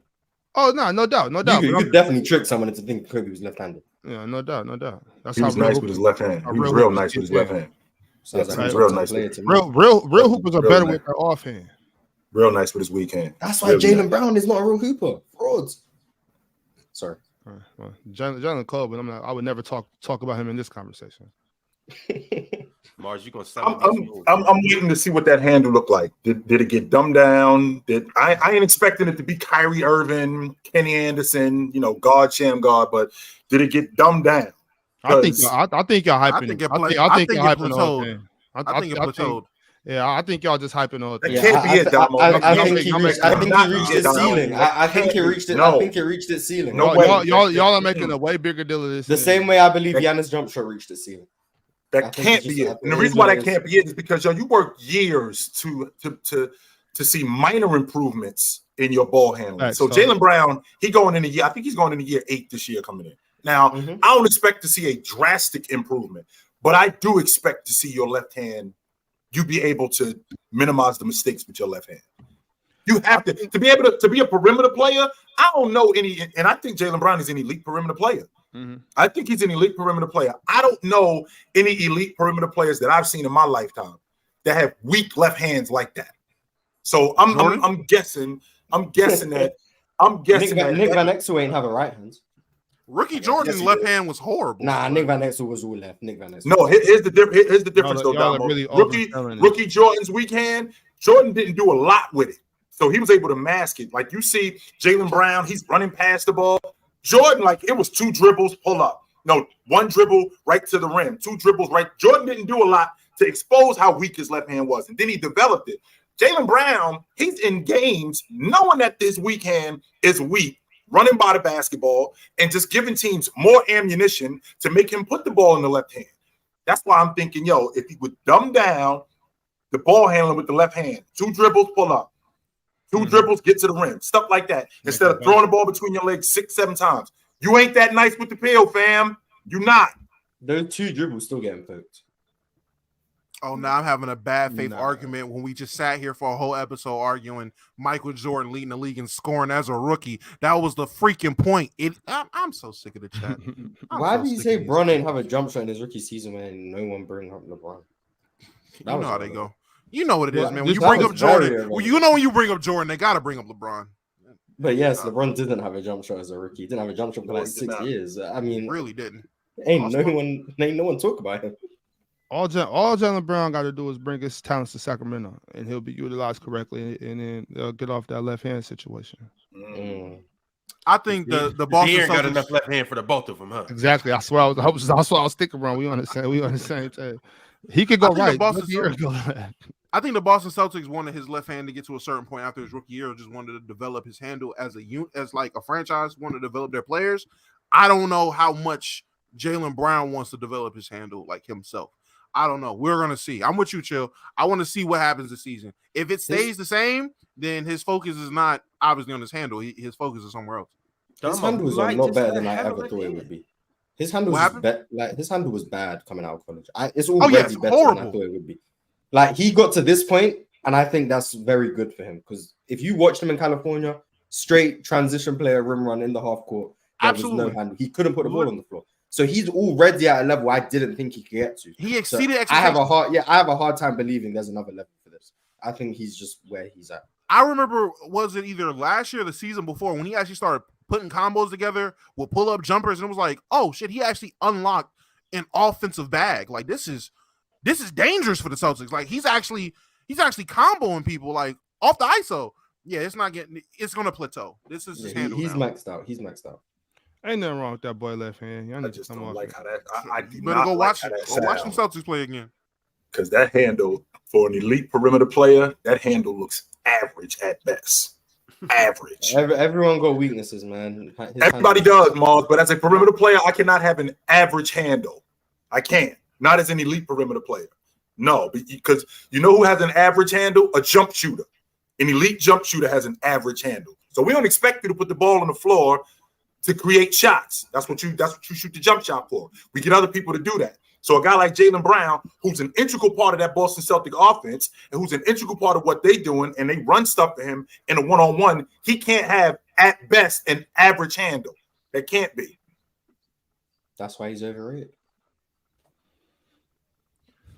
Taco 101 said he will probably regret not playing if they get the gold, but he has zero obligation to play for USA. As long as he plays and wins for his team and city, that's all that matters. Again, maybe we'll regret it. Just my opinion. I don't think he ever regretted any other gold medal he missed out on. So I genuinely don't think Kawhi cares. Someone said he wanted to play in 21, but he got hurt. So he was going to do his owed service, apparently. We don't know. That's speculation. It is. Calling the old service like it's Korea is crazy. That's what so Leonard, before Leonard got hurt, are you saying, Miles, before he got hurt in the playoffs, he was going to play in the Olympics? That's what someone in the chat said. I haven't fact checked it, but it sounds believable. It does sound believable. Right. So I'll go with it. I'm not buying that shit. Reggie Red said, "This is where evolution of the game has brought us. USA getting smoked. Aren't these supposed to be the most skilled / talented players in history?" Just because you skilled and talented does not mean that you better. It doesn't. I mean, American players the most skilled players in the league now, you could argue, the foreign players. Well, I'm about to say, yeah, and it's been like that for at least 5 years now. That's been the conversation amongst American circles in basketball. Like, oh, the foreign guys come over more developed and more skilled, and their talents, their skill is way more honed than the American teams. That was a conversation guys was having in terms of developing young guys. Like, oh man, is AAU ball really worth it? It's not teaching them nothing. It's teaching them all the bad sides of basketball compared to guys like Luka or whatever. When they're 15, 16, they're playing pro ball against pros and developing skills. So we've been not the most skilled for a minute. And Luka was. Go ahead, Miles. I'm sorry. Oh, and in the most recent drafts, if you pay attention, a lot of the American prospects, it's all athleticism. Like, a lot of it is just they're gifted athletes, can't really shoot, great in transition, the half court's questionable. That's a lot of the prospects coming in. Like, not all of them, like, there's still a few that aren't that. But Amen Thompson, gifted athlete, not a great shooter. Asar Thompson, the same thing. Ja Morant had the same question marks when he came in. Like, a lot of the prospects coming in from America. Jalen Duren. That's not nonsense. That's not nonsense, Damo. I mean, Luka was well further. He was way past Jason Tatum in terms of his skill set when Jason Tatum showed up. You know, guys like that. And they still took DeAndre Ayton over him. Idiots. And what was that last super chat? Now bring that last one up, because this is PC. This is a great this is a great platform, and 80% of you in the chat are great people. But whatever idiot said I lied, Jordan shot 50%. When I said nothing about him shooting, I said he didn't have a left hand his rookie year. Based on the episode we had. Like, y'all just don't listen. Like, y'all just close your ears and hear somebody say something and then just rebuttal however you want to rebuttal. You're an idiot. Reggie, you're an idiot. But he shot 50%. What the fuck? Like I said, he didn't have a left hand. You're a liar. He shot 50% though. Okay? With no left hand his rookie year. What are we talking about? I seen the left. Hey, Reg, I seen the left. I seen that man Jordan throw the ball, do a behind the back with his left hand tucked like this, go behind his back and catch it with his right, and then continue to go right. That was 90s Jordan who did that. Was it? He had hair in the clip I seen.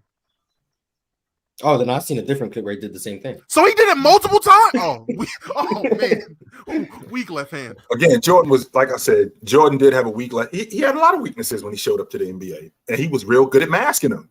That's because he was so good. So you're saying you hate Jordan? That's what you're saying. You hate Jordan.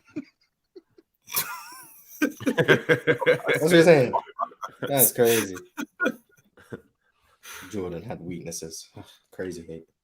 Taco 101 said, "Thanks, y'all. Been watching for a month, and it's been great watching. Wanted to learn the game, and outside of cooking people, it's been a great learning experience." Mm-hmm. Hey, if you think you're learning the game here, great. I mean, they can teach their. That's what we do around here. You know, we do school them to the game. In addition to we cooking, we school them to the game too. W education. Mm-hmm. Alan R said, "Yeah, because some of us are dumb. Not me personally." Shout out Alan. He said, "Shout out to the dumb people. Shout out to the dumb people as well." King James said, "I agree with Mars from a UK perspective. A lot of us working class people are first, second, third generation from Jamaica, Irish, India, etc. I like living here, but not patriotic." Yeah, from what I've seen just from the outside, America's just a lot more patriotic than a lot of countries around the world. That's all it is. So I get why most people feel more of an attachment to your country than others. I don't know why. Like, I be seeing you guys singing the national anthem before every game. That's the if you travel the world, you know why. If you travel, I've traveled to multiple countries. Oh, what I'm saying, Ticket, and the reason I say I don't know why is because when it comes to America, it is a cesspool of nothing but different cultures. Anyway, the only real Americans are Native Americans, and they got their land took. The whites that came over from another land. The blacks that are here are from another land. Sure, but literally everyone that's here that considers themselves American, they're based from another land. No. I'm not disagreeing with you. I'm not disagreeing with what you said. Now, I'm just saying that I'm talking about just in general to live. I'm saying, like, if you saw some of the other places that, like, around the country, that and the way some people are living, even versus the worstest places in our country, I think you'll think of it differently. There's better countries than America as well. So facts. There's both ways.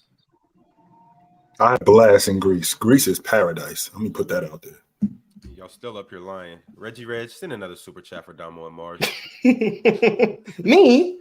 But nah, hey, Damo, I agree with what you were saying, Damo. I agree with what you were saying. I'm just saying, like, as far as people say about living and stuff like that, like, you know, and as far as just the freedom, like, if you go to China, man, they'll cut your arm off. You go some places, man, they ain't playing with you. You get caught stealing, man.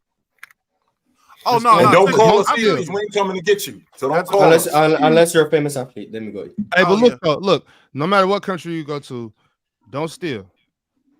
Facts. Nah, Ticket, I'm with you. I've been on the train of if you don't like it, get the hell out. Like I've definitely been on that train. I hate the fact that so many people. I hate this country. This country. Complain about the country, but your ass won't leave. I'm definitely a firm believer in that shit. Yeah, that's what I'm saying, Damo. That's all I'm saying. What you like? Right. Like if I hate a restaurant, I keep going to the restaurant. That's not crazy. No, that's crazy. I want to sit here and not say nothing, but y'all capping, but y'all need to cut that shit out. No, get out. Bob, who's capping? Like people say if I hate y'all. People say if I hate y'all. I'm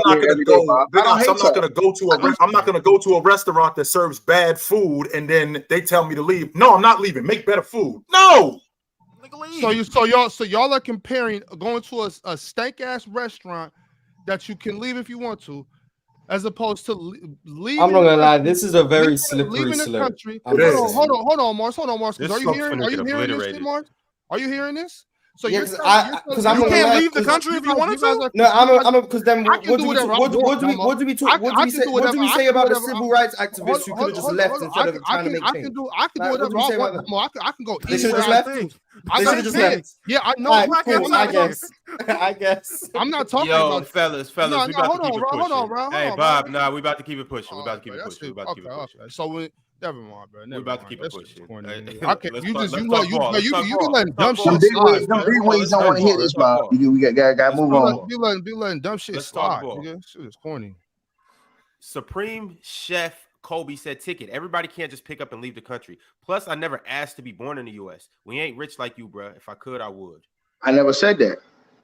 But some places, you $300, you out of there. You know what I'm saying? Winter with the super chat said, I feel like the word is being used as if people in the NBA are obligated to play. Also, superstar players today aren't superstar players from the 90s. No, they're not. That's hold on. But when me and Chilltown say that, y'all get mad at us. Y'all say we hating on the new generation. I think everyone acknowledges that people are different. Times have changed. Like 20 years ago, people had a different mindset on things. And whether one's better or not isn't my place to say, but things have definitely changed. Have they though? Because when people talk to me, I'm an old head. I'm a hater. I don't accept change. I'm still living in the past, even though I think Jason Tatum is fantastic. I'm a huge Jason Tatum fan, and I dig the NBA today, and I dug it 10 years ago, but I'm still stuck in 1988. You are with some of the things you say. For example, talking about Wemby's hair. Definitely stuck in the 80s on that one. But like, you're more progressive, I guess is what the young people would say, progressive. But Mars, that money people spend on cigarettes. That's what it is. Mars, that money people spend on cigarettes and stupid stuff they don't need, TVs and all that stuff. That stuff add up over time. All that stuff you don't need that you spend money on. If you save up that money, you'll have a lot of money.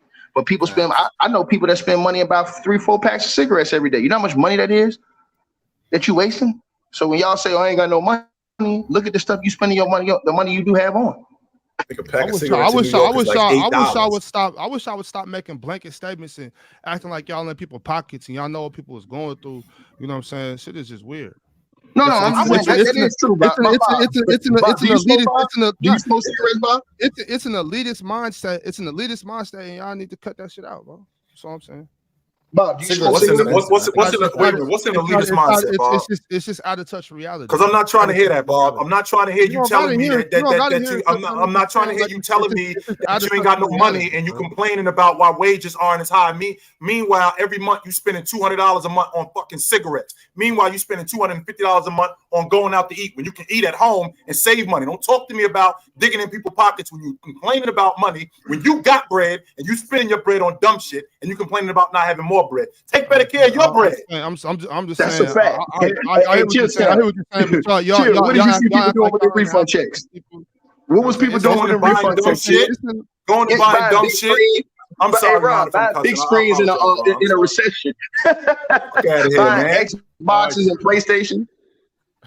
Back to the super chat. Strap up your bootstraps, sir. My man ASAP Jordan. Is it fair to argue that even though Steph is considered better, players like Giannis, Kawhi, Jokic have had better peaks than Steph? He had the 22 season, but feels like he hasn't had to carry as much. Why would 22 Steph be his peak? No, Steph at his peak is better than Kawhi and Kawhi easily. I'm sorry. Giannis and Jokic, try and make the argument if you want. I think that's better than both of them. But no, peak Steph is better than all of them. To me, it's definitive, but if you would even to have the Ron, can I ask you a question? If you witness peak Steph, you wouldn't be questioning if he's better than peak Kawhi, in my opinion. That's a fact. Ron, can I ask you a question, Ron? What's up? If I took your 9 to 5 away from you right now, would you find a way to survive outside of doing something illegal? What the hell? I mean, bro, I got multiple businesses, so you could. You're a hustler, though, right? I'm saying you're a hustler. That's my point. You're a hustler, right? Yeah, ticket. I'm gonna eat regardless. Right. That's Ron. That's why I rock with you. $100,000. That's what I'm talking about right there. I don't want no excuses. Like, I'm not saying that I don't think that we deserve, you know what I'm saying, what's ours. I'm just saying, but I ain't finna make no excuses, man. You finna, okay, let's go get it. This is how you want to play? All right, cool. You know what I'm saying? But ticket, I will say, the system that we live in is not set up for everybody to just be able to get up and get it. It's really not. Yeah, you're able to. Capitalism inherently has time. That's it's fucked up as it is. Yes, if you don't like it, if you're constantly complaining, if you're constantly unhappy being here, nigga, just leave. Like, that's what I think. Hey, look, Power gave you the blueprint, Damo. All Power go steal Wi-Fi every day. He can go start up a channel, steal Wi-Fi, and get paid by dropping content. He showed you the blueprint. You ain't using all his Wi-Fi. I'll take some Power of it. Power steals McDonald's Wi-Fi every single day in his car.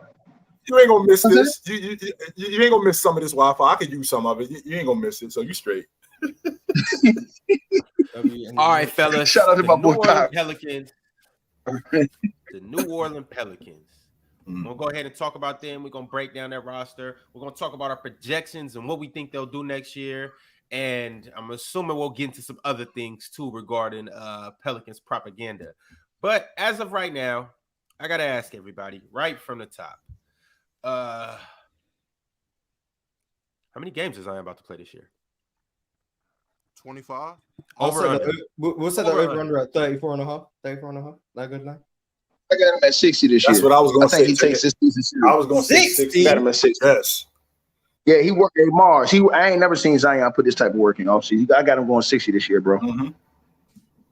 I want him to play 65 to be eligible for All-NBA just so Julius Randle can get packed up. But I don't know if it's going to happen. Mars, if the guys who are normally hurt play over 65 this year, we know that they've been scamming us for the last few years, and that they're doing it because they didn't have. You already know it. Don't be surprised when you see Anthony Davis play 70 games. Don't be surprised. All of a sudden, everyone told you. Don't be surprised. Telling you, don't be surprised when you see Kawhi Leonard play 68 games this year. Yeah, if I see Kawhi play 65 plus, oh, that's crazy. Kawhi plays 60 plus, AD plays 60 plus. We're gonna have a damn problem. I ain't gonna lie to you. We're gonna have an issue. You already know what it is. It's good. We're gonna have a problem, Damo, because again, talking about being an all-NBA performer. You're talking about being an all-league defender. You're talking about being the sixth man of the year. You're talking about being an all-star. All of this stuff is in my contract. These are incentives in my contract.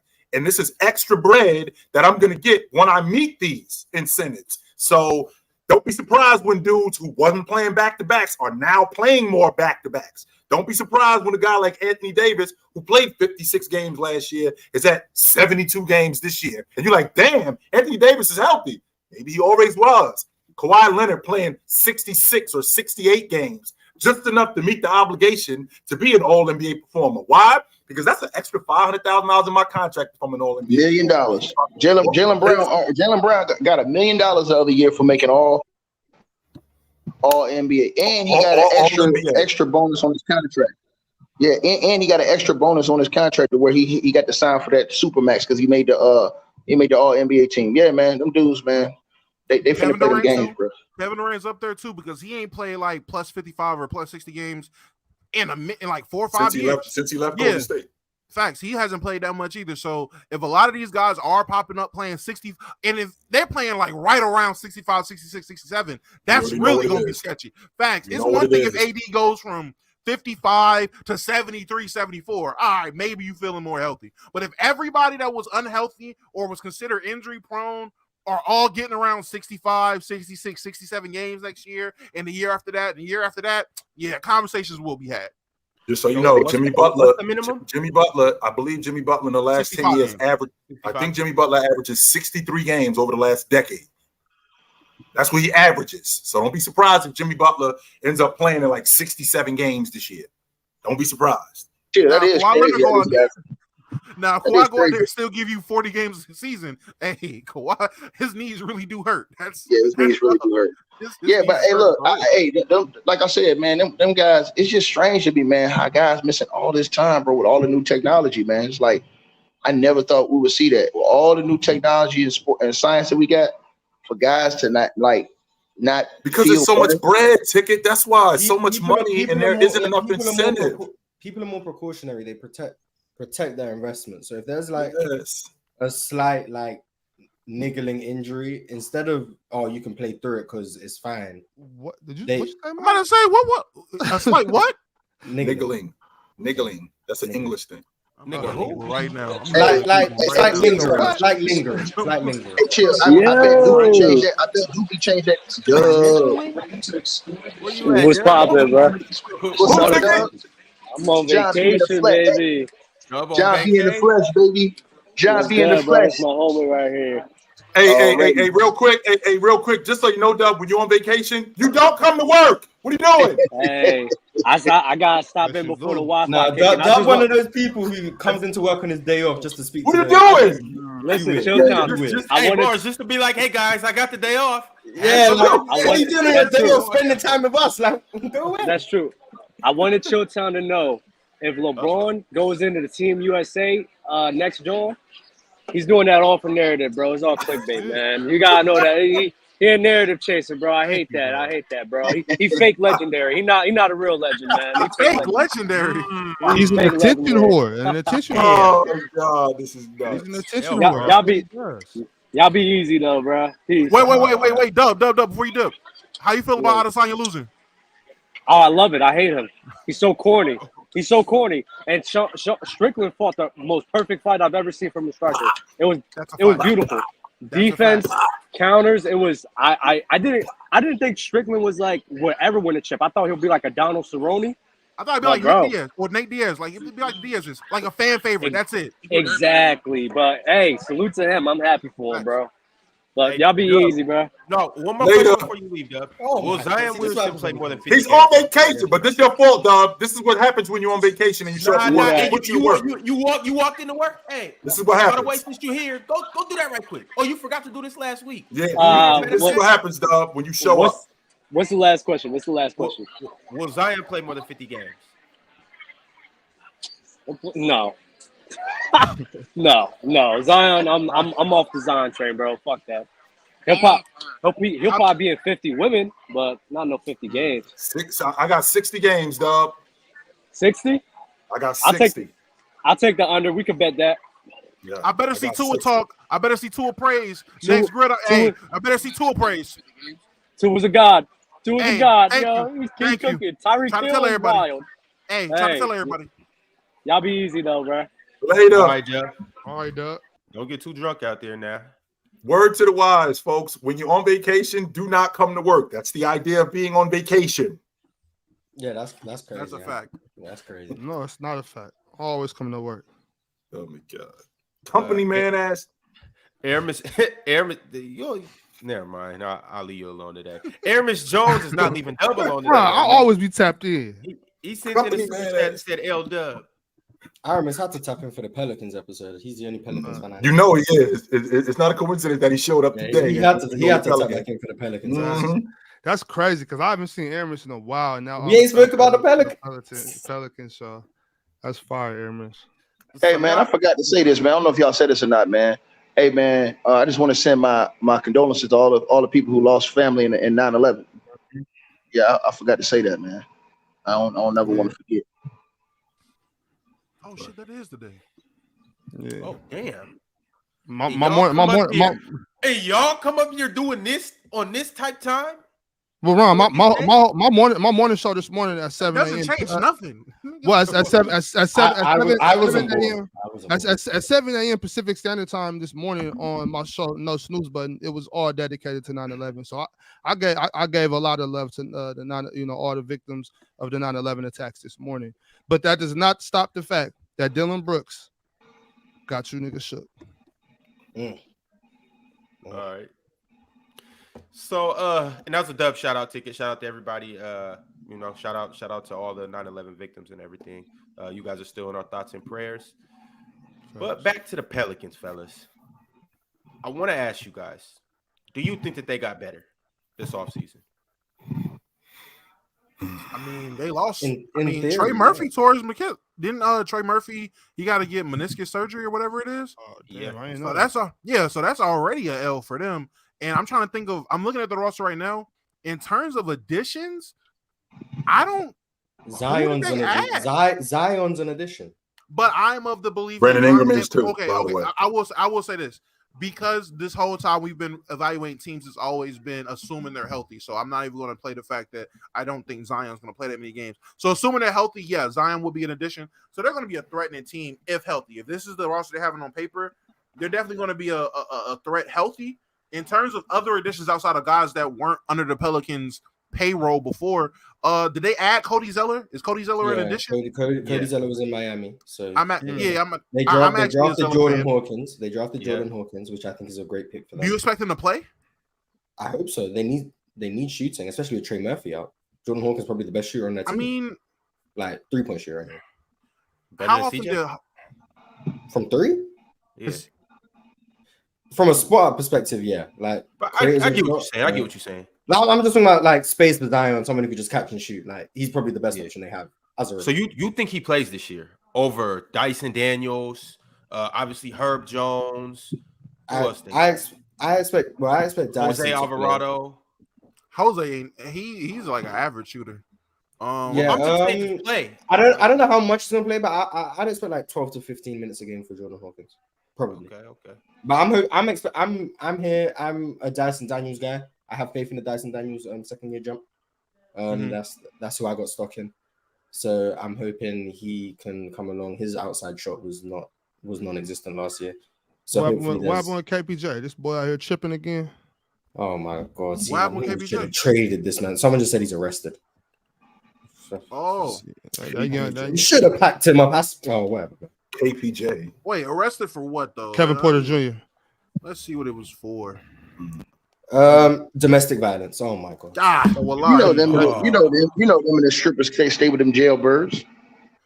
See, when's the Houston episode on? This Friday.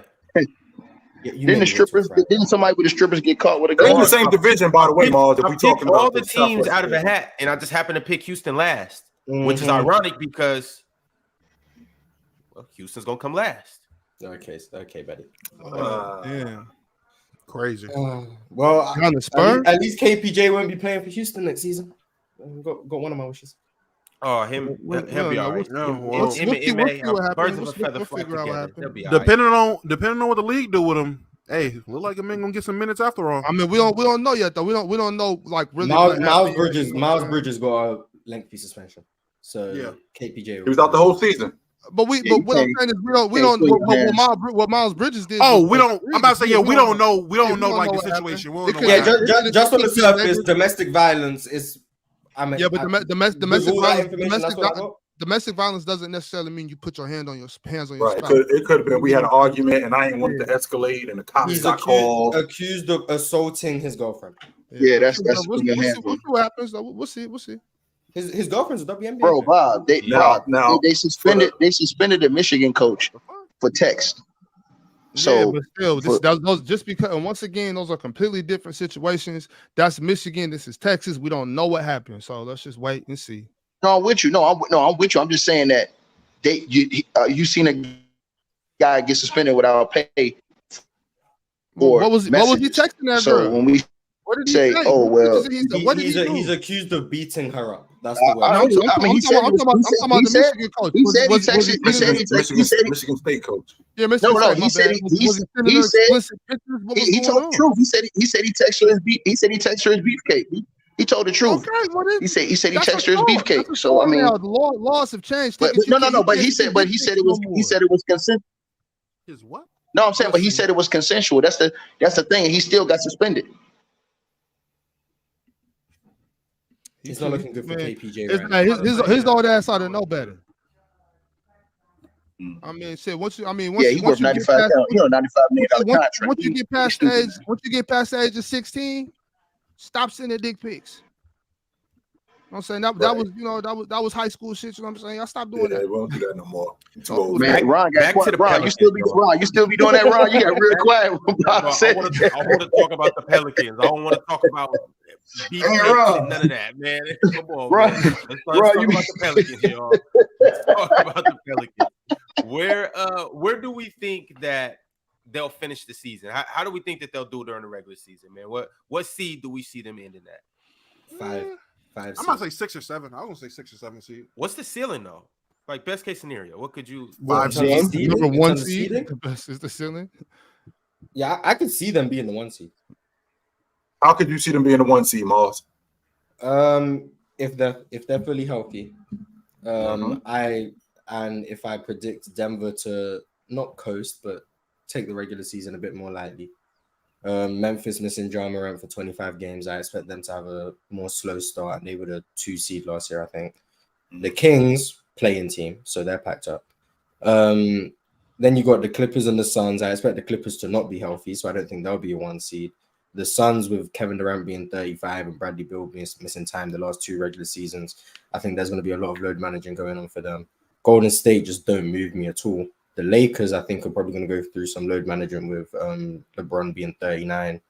So then you're looking at the Pelicans, the Timberwolves, OKC as like the teams I think, and sure, as the teams who are going to take the regular season very seriously. So I think there's a world where New Orleans are the number 1 seed. Now, does that mean I think they're going to be? No, but I think it's in the realm of possibility. So the way Mars feels about Jaden McDaniels, that's how I feel about Herb Jones. And I'm not on the fence about that. Everybody knows I think that he's on the verge of being the best perimeter defender in the game. Jose Alvarado, I think he's a really good backup lead guard. He helps them out a lot. I think moving Zion to being the primary ball handler, I think that would help their offense a lot because he is a really good playmaker and a passer. Getting him back in the lineup because I think he's going to play 55 to 60 games this year. I also think that getting Brandon Ingram, these 2 guys who they didn't have last year for an extended period of time, will now be additions to the crew. Losing the big fella that they lost to the Lakers, I think that's going to be a problem because now that's a rebounder and a rim protector that they don't have. So CJ McCollum being the primary ball handler, I would really like CJ to play off the ball more. I think that's where he's the most effective. So giving the ball to Zion and making Zion their primary ball handler, I think he'd make them a lot better. I think the New Orleans is a play-in team at best because I'm still worried about Zion being healthy. I think that's the biggest concern with New Orleans, right? Zion's I'm worried about Zion being healthy. I've seen Brandon Ingram, and I know who Brandon Ingram is. He's an isolation one-on-one player who gets buckets. That's who he is. That's who he's always been. That's what he does to help this crew. 100%, he is that guy. But the dirty work guys that they have, those guys supplement a lot of the stuff that he doesn't do. So that helps him, right? So that makes him less of a liability because you got Herb Jones, you got Jose Alvarado, you got guys like that help him out a lot. But with that being said, health is the biggest issue. Just like with the Clippers, health is the biggest issue on this New Orleans crew. And I'm just worried about their health. I think that they're a play-in team. I'm concerned for their defense as well because Zion, I mean, at best is average at best. Valanciunas doesn't really provide much rim protection. That's probably his biggest issue. He's a great rebounder, but in terms of rim protection, he doesn't provide much. Brandon Ingram, I think, got better this year. I still think he's probably average. Then you're looking at Herb Jones, who's the great defender on their team, but then CJ is just bad. Like they don't really have great defenders anywhere. Now, I think Willie Green is a good coach, and I think he does a good job of just putting his team in the right positions to be successful. But at some point, you need personnel. So I think defensively is probably where they're going to struggle the most, and I'm very interested to see how that defense works because a front court of Valanciunas and Zion just seems cooked to me. Zion, I don't know. I was about to say, I don't know about an in-shape Zion. A Zion in shape might be able to give you more effort because he has more stamina to give. The conditioning is there. So it might have been the weight holding him back from just giving effort. Because there have been times where he's shown to be at least an average defender at the size that he was at. And I've been saying this since he came in the league, the nigga was plus 300 pounds. So at 300-something pounds, I felt like he was it was just about giving effort, and he couldn't do it all the time because he was overweight. But now that he's looking, at least when he was working on that kitchen, he looked to be, to me, 260, 270-ish. I feel like that's going to be a good way for him to actually be able to give you more effort on defensive end. And I do like him being a ball handler if he's going to be in better shape, be better conditioned. But it's definitely a wait and see type of thing. Maybe he just doesn't give a damn about defense and he wants to go run and dunk. Just in that division, Damo, where do you, because you got Dallas, San Antonio, Houston, Memphis, and them. Where are they in that division? Well, I would have Memphis. I would have Dallas at the top. I think Luka and them playing together, we're having an actual offseason to go through everything, having training camp. They should be a bit better, and they've made a few additions to make them a bit better than they were after the trade deadline last year. So I would say they're at the top. I feel like it'll be probably them above Memphis because Memphis is going to be a slow start. Assuming everybody's healthy. Memphis is going to be without Ja, so they're going to be at a slower start than the Pelicans. So I will have them second, and I'll have Memphis battling the Rockets for third place in the division. I don't think Memphis is going to be as slow a start as people think. I mean, they've won a lot without Ja and Alana. So that was the season before last. So last season they were like dead even without Ja. The year before that without Ja is when they were like super plus in the win column without Ja. Right. I think last year they were like 20-2, something like that. Yeah, like last year they were like 500. They were like right around 500 without Ja. Not saying they can't play without him. They're definitely a team that they're one of those teams without their star player is still capable, but being without your star player mid-season or in the middle of going through everything, all right, next man up type ordeal is one thing. Right. Him being out because of suspension, because of the off-court issues he's having, might be a whole different issue. And you got Marcus Smart coming in there, and that team already has I'm gonna call it maturity issue. Will have maturity issues. They're trying to shake that narrative of the maturity, and who knows how those guys respond. How are those guys going to respond to Marcus Smart trying to come in there and I would assume try to be that locker room leader? Some instances you have guys that fall in line. Other times when you have immature guys, which Dillon Brooks isn't there, so that was really the main guy outside of Ja that seemed immature. How would that work for them? I think I think New Orleans is one of those teams that has the most to prove in the Western Conference. You figured you got Zion, number 1 overall pick. You got Brandon Ingram, number 2 overall pick, right? So this crew was built around these two guys who haven't been available. So we need these two dudes to be available for them. You got Valanciunas as a glass cleaner. I'm not on the fence about it. I still think Toronto would have won the NBA championship had they not traded for Gasol and kept Valanciunas. I still think that they would have won the NBA championship with him in the lineup. But with him on that line, with him on that front line, with Herb Jones, I think defensively, I know Mars is questioning their defense. But I think defensively, with Herb Jones as good as he is, and Valanciunas is the glass cleaner that he is, I think they could be solid. The problem that I'm having is I'm worried about if Zion can stay on the floor, and if Brandon Ingram, who I thought when he was with the Lakers was a little soft, he toughened up as time went on. If these two guys can stay healthy, I think that they can make a lot of noise in the Western Conference. I'm just not sure that they can stay healthy. That's why I got them as a playing team right now. You got Trey Murphy team, Chill? I do. Is Trey Murphy a capable defender? I know his jump shot I know he's a reliable shooter and he's a sneaky athlete, but is his defense capable? Like I'll capable, yes. He's shown consistency was probably the biggest issue I saw. Like just lapses mentally off the ball, but he has the athleticism to be a good defender. When he locks in, he plays well. But I think it's just I don't want to say it's mental with him, but I just think it was an adjustment period. I think it's an adjustment period. I don't think he's as bad off the ball as Zion is. Zion is clueless with basketball. I watch Zion. He has no idea what ball you man means. And don't get me wrong, in the NBA, there's a certain place that you have to be in terms of illegal defenses and stuff like that. But Zion, he loses his man. He does not know how to play between the ball and his man. He gets beat backdoor all the time. And Zion should be a better rebounder than what he is. The athlete that he is and as big as he is, he could be a double-digit rebounder. So we got to, you know what? I'm here today. I gotta start holding Zion to a higher standard. Zion, you need to be an all-league performer this year, and you need to be a double-digit rebounder. I agree. I'm on you. Double guy. I agree. I'm gonna double guy this season. Just like last week when we did the teams, I'm just gonna assume that everybody's healthy. So like saying everybody's healthy, I'm just going like whatever the most games you've played in your career, I'm just gonna assume that's how many games you're gonna play this season. So 61 for Zion. Okay, well, I'm assuming 61 for out of 72 though. It was 61 out of 72. So okay, which would be 70. Let's say 60. It'll be about 67. Yeah, it'll be like 67, 68. Let's say he plays that many games. Let's say everybody's healthy.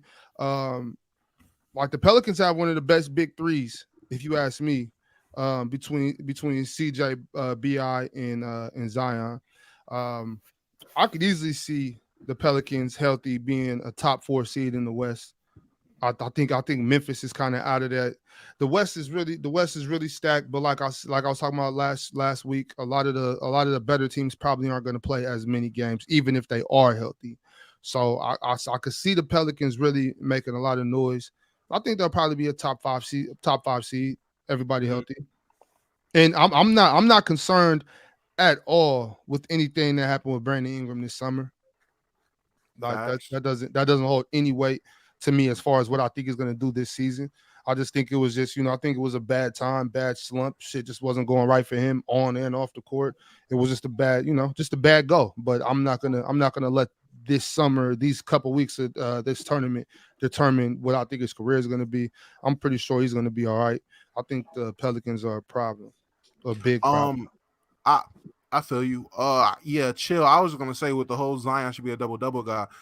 That might be a bit much, man. Like even at when he was giving you 60 whatever games it was, he peaked at 7 rebounds. Like, and that was him being tenacious, and that was him with an inside presence. That was him, and people will consider him an inside force. He was only giving you 7. I don't know how much more. And at first, I was going to go at chat because people were saying that's a bit crazy. 10's a bit overboard. He's 6'6". I mean, hell, historically, we've seen guys do it before. They just have to have that dog in them to do it. Like, it's not unheard of for a 6'6" guy, 6'7" guy to average 10 rebounds. They just got to be that type of player. I don't think Zion's that type of guy to go on the boards and give you 10 boards a night. I just when you play next to rebounders, like because he was next to Steven Adams that year, yeah, and now he's got Valanciunas, your rebound numbers are just naturally going to go down. Like fact. if you put Zion next to a weak rebounding big like Jaren Jackson, I'm sure he'd average like 8-9 rebounds just because he'd get more. But now he has Valanciunas. He has Valanciunas taking the rebounds from him. So it's like, is that really a problem? As long as the team gets the rebound, I don't really care who gets it too much. When the team isn't getting rebounds and you're not helping, then I have a problem. But the Pelicans aren't going to have a problem rebounding because Valanciunas will be there. So if Zion gets 7, that's fine. Because most of he gets like 2 offensive rebounds a game. So like he's not really doing much on the defensive glass because they got Valanciunas there.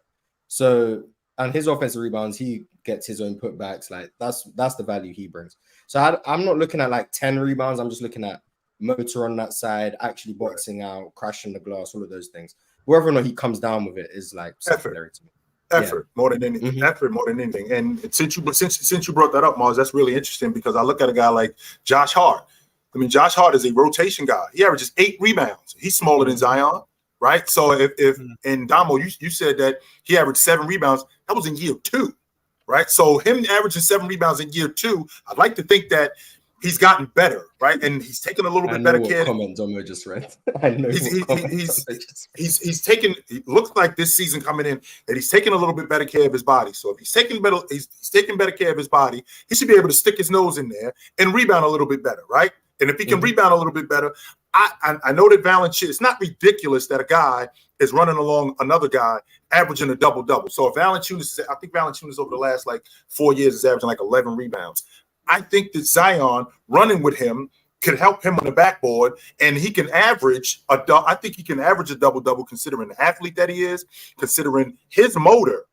And I don't think that anybody has pushed him. And I think Willie Green, I think he can push him to be a better rebounder. That's why I think they could be better if he was a better rebounder. What's the last team that had 2 double-digit rebounders? The last team that had 2 double-digit rebounders. Let's see. I know Bird and McHale did it. Was it? It might be the. Did the Knicks? Does Mitchell Robinson average 10? He did not. Julius Randle definitely averages 10. So. And Josh Hart averaged 8. Double-digit rebounders. Did Serge and Steven Adams average 10? I don't think Serge averaged 10. I think Serge might have averaged 10. I don't think Steven Adams did though. Shit, it was almost the Cavs last year. Oh yeah, I remember Jared Allen 9.8, I think. Which by the way, I'm thinking because Evan Mobley was rebounding this. Yeah, Jeff and Evan Mobley, his rebounding total is going up every year. He's becoming a better rebounder. That's because they definitely gonna be there. I expect them to do that this year. I mean, they was at 9.8 and 9 last year, so shit. Right. And so you could get double-digit rebounds. Was it the Thunder? Was it the Thunder with Russ and Steven Adams? Steven Adams sacrificed his rebounding numbers for Russ. So that year that Russ averaged a triple-double. I think he averaged 10 rebounds. I think Steven Adams averaged 8 that year. Yeah, Steven Adams was sacrificing rebounds. I remember. Yeah. Let me just he was literally boxing guys out and letting Russ. I think Rudy and he averaged 8 rebounds a game that year. Damn. And I think Rudy and Cat did it. Rudy, I think what did Rudy average? Almost 11 rebounds. I think. But Cat only played that 34 games. Cat only played that 34 games. So I don't know if that counts. Okay, so that doesn't count. I was gonna say AD and Boogie for the same reason, but Boogie got hurt when he was playing with AD. So I don't know. Yeah, point is, it's not very common. That's the point. It's not. It is not. Back to the Pelicans. I'm excited to see the Pelicans play. And I'm gonna revert back to not this past playoff, but the 2 playoffs ago. Remember when we first seen? I think they were playing against the Suns. That's when Jose Alvarado, he wasn't backing down from Chris Paul, and they took him to 6 games, and this was without Zion. And so we was very excited to see them come into the season last year. Last year, obviously Zion's playing. He comes. They're doing very good as a unit. They were the number 1 seed at one point. I don't know if you remember that. They were the number 1 seed at one point, and then obviously Zion, he went through his woes. He was out, and then obviously the team, they down spiraled. But with Zion healthy, which is obviously what we got to speculate, I like the roster that they got. CJ McCollum, I think he's very underrated. He's one of the better third options in the league. If not, I would damn near say outside of Bradley Beal, would you say he's the second best third option in the league? CJ McCollum's better than Klay Thompson? I think today. I would, from what he contributes to that team, I would say so. Interesting. But with that being said, oh my god, considering Klay is a long ball shooter. Oh no, I was reading the chat. Niggas is stupid. I was about to say, what you call it? Super random. We was talking about the double 10 rebounders thing. Giannis and bum ass Bobby Portis. Oh, okay. They almost did it. Bobby was at 9.6, and Giannis was. I didn't know Bobby Portis. He was averaging, and in fact, Damo, before he got hurt and he missed that month, he was averaging double. He was a double. I thought Bobby Portis was going to be the 6th man of the year. He was averaging a double off the bench. Nobody else was doing that in the league. Nobody. That's true. I remember Joe saying that for a 6th man of the year candidacy. Yeah, but CJ McCollum, Brandon Ingram, Zion Williamson. I like the 2 young guns, the Herb Jones. I'm not as high as Chill on him, but I'm a big fan of Herb Jones and what he contributes. Also to Trey Murphy. I think Trey Murphy got a lot of potential. I'm high on Trey Murphy. I think he's gonna be very good. So you got those two, and then also Alvarado. Alvarado, he a dog too. I like their tenacity in terms of those three young guys. You got Brandon Ingram, obviously, you know, Zion. He brings what he brings to the table, and then Valanciunas just as a cherry on top to all of that. I like the construction of their roster. Well, you gotta see how Trey Murphy looking when he come back though, because again, the meniscus surgery and everything. I don't know how long he's gonna be out. I don't think he's gonna miss the whole year, but and I think it's meniscus surgery. I seen chat earlier say it's meniscus surgery, but they haven't said if it's torn or not. So I don't know like the severity of whatever it may be. Yeah, meniscus usually ain't too big of a deal. It's not ACL. It's not constructive knee surgery or anything like that. It's not an Achilles. Obviously, they said that about Lonzo, and we about to miss his second full season. We'll see. I'm expecting him to come back healthy. It's, you know, usually people bounce back off meniscuses in like 6 weeks, so he shouldn't miss that much time. On top of that, he a young dude, so I expect him to bounce back. But it's weird with this Pelicans team. I don't know how good I expect them to be. I just know that come playoff time, they're gonna be a tough out if everybody's healthy. But with that being said, how far do you guys see them going? Oh, in the postseason. Yeah, now we transition into that. Oh, second round. I think they can win a series against a team with a weak interior defense.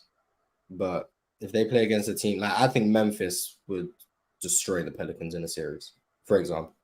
So if they go against a team like who has a weak interior defense in the Western Conference, Mars? So the Kings, but I don't want to hate on the Kings.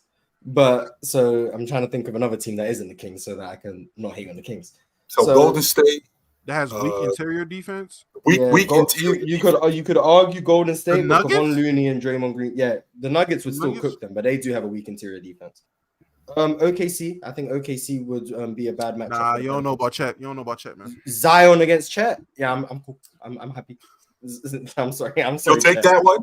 I'm sorry, Chet. You don't want to see Zion. I'm gonna be honest. So. The Mavericks, another team with a weak interior defense. Like those type of teams, I think the Pelicans could do well against. But once they go up against like a team like Memphis with Jaren Jackson and Steven Adams there, and they can really clog the lanes on Zion, I think he'll struggle. And that's just me basing it off what I've seen from Zion so far. Now, if he's a new and improved player this year and has a right hand and is more agile and can move better, my opinion might change. We'll have to come back to this during the season.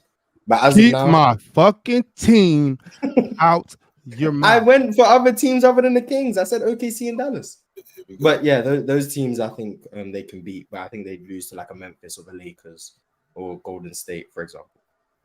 Can I just say, because this is really going to piss me off because it's just bugging me. If we're looking at a guy's 4-year career where he only played 3 years, and we're talking about what they have done so far, it is fair to say so far rebounding wise, Zion peaked at 7 rebounds. When 2 of the 3 years he played, he averaged 7 fucking rebounds. Just like if I said so far, he peaked at 27 points in the. Which means that but he got 15 rebounds in a game one time, so his peak is 15. And that was his career high. And I would say that was his career high. That's not his peak for his rebounding numbers amidst a season. And to say, oh, you mean prime, goofy ass nigga. No, I don't mean prime. He's 22. I wouldn't say I don't think he's in his prime. I think his prime is coming up. I don't think you can you shouldn't hit your prime at 22. If you do, you peaked early, goofy fuck.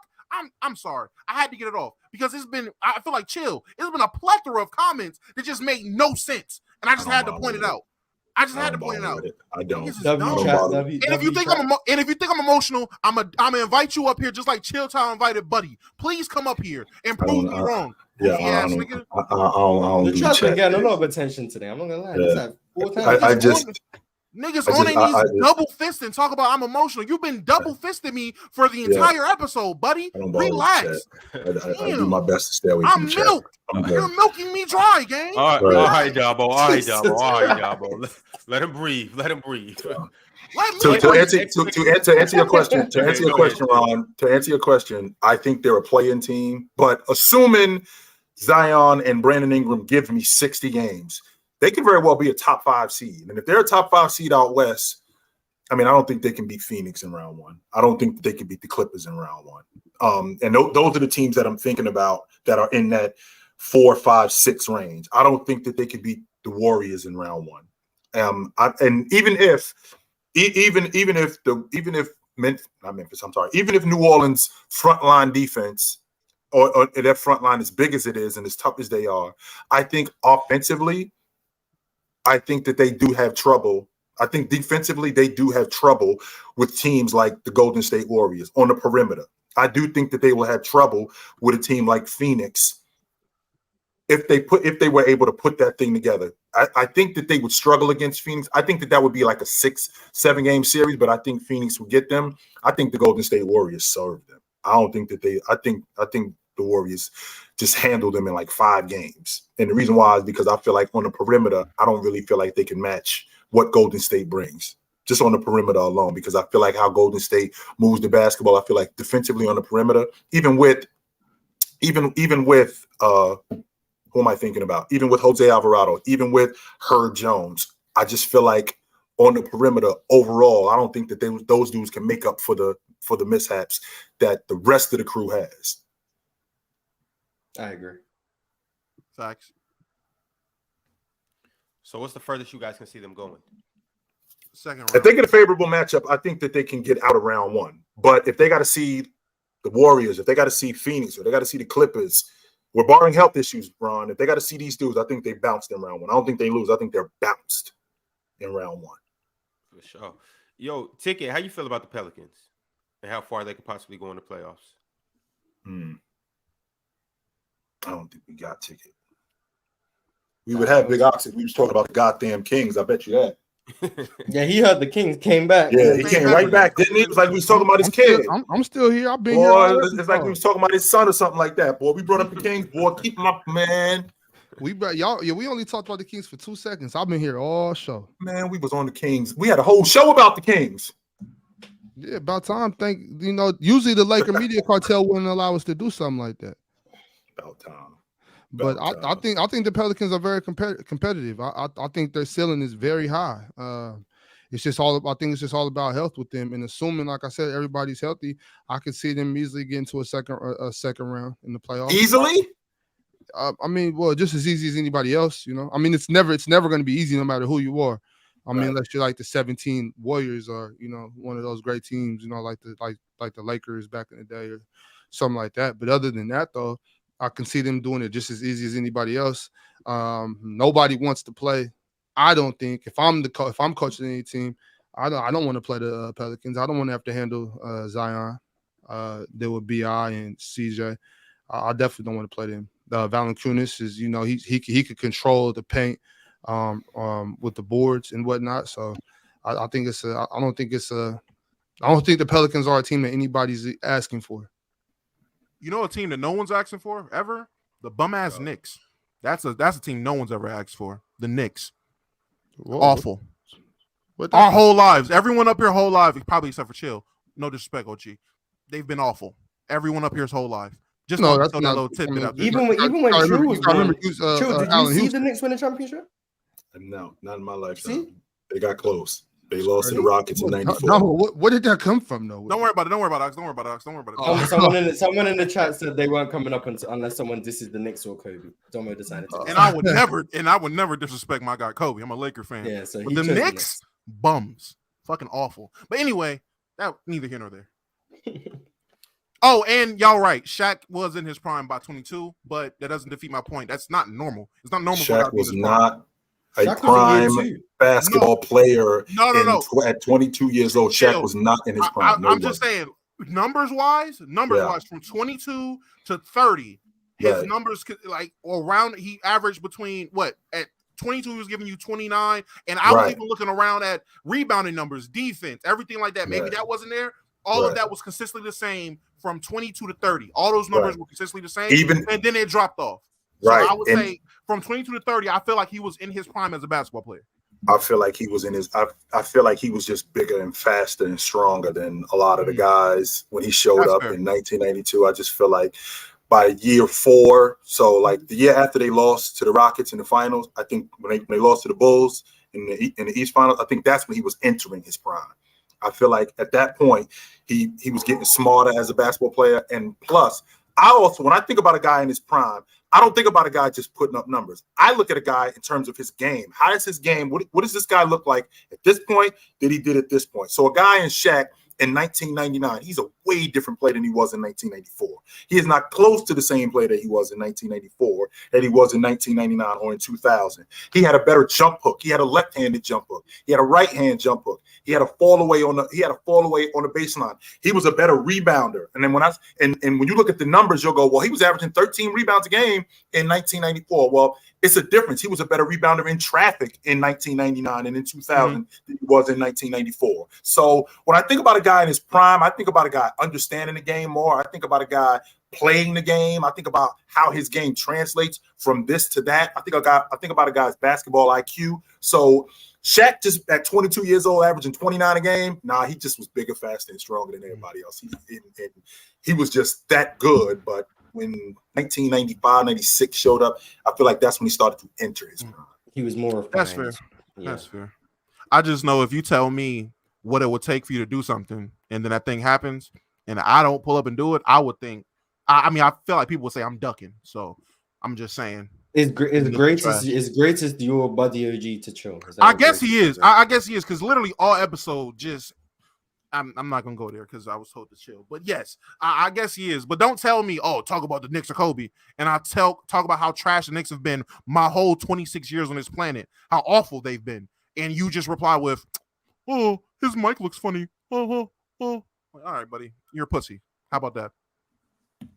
Just say you don't want to do this. How about you're not built for this? The lights are too bright, little bro. That's me pulling up the rope. That's me pulling up the rope in the ring. Come on in. Like, I'm not gonna argue about Zion. I'll argue about the Knicks. I say the Knicks is trash. I'm too big to come up there. Yeah, goofy ass nigga. I'm sorry. We can go back to talking about the Pelicans. Once again, I'm pulling up the rope in the ring. Come on in. Come on in.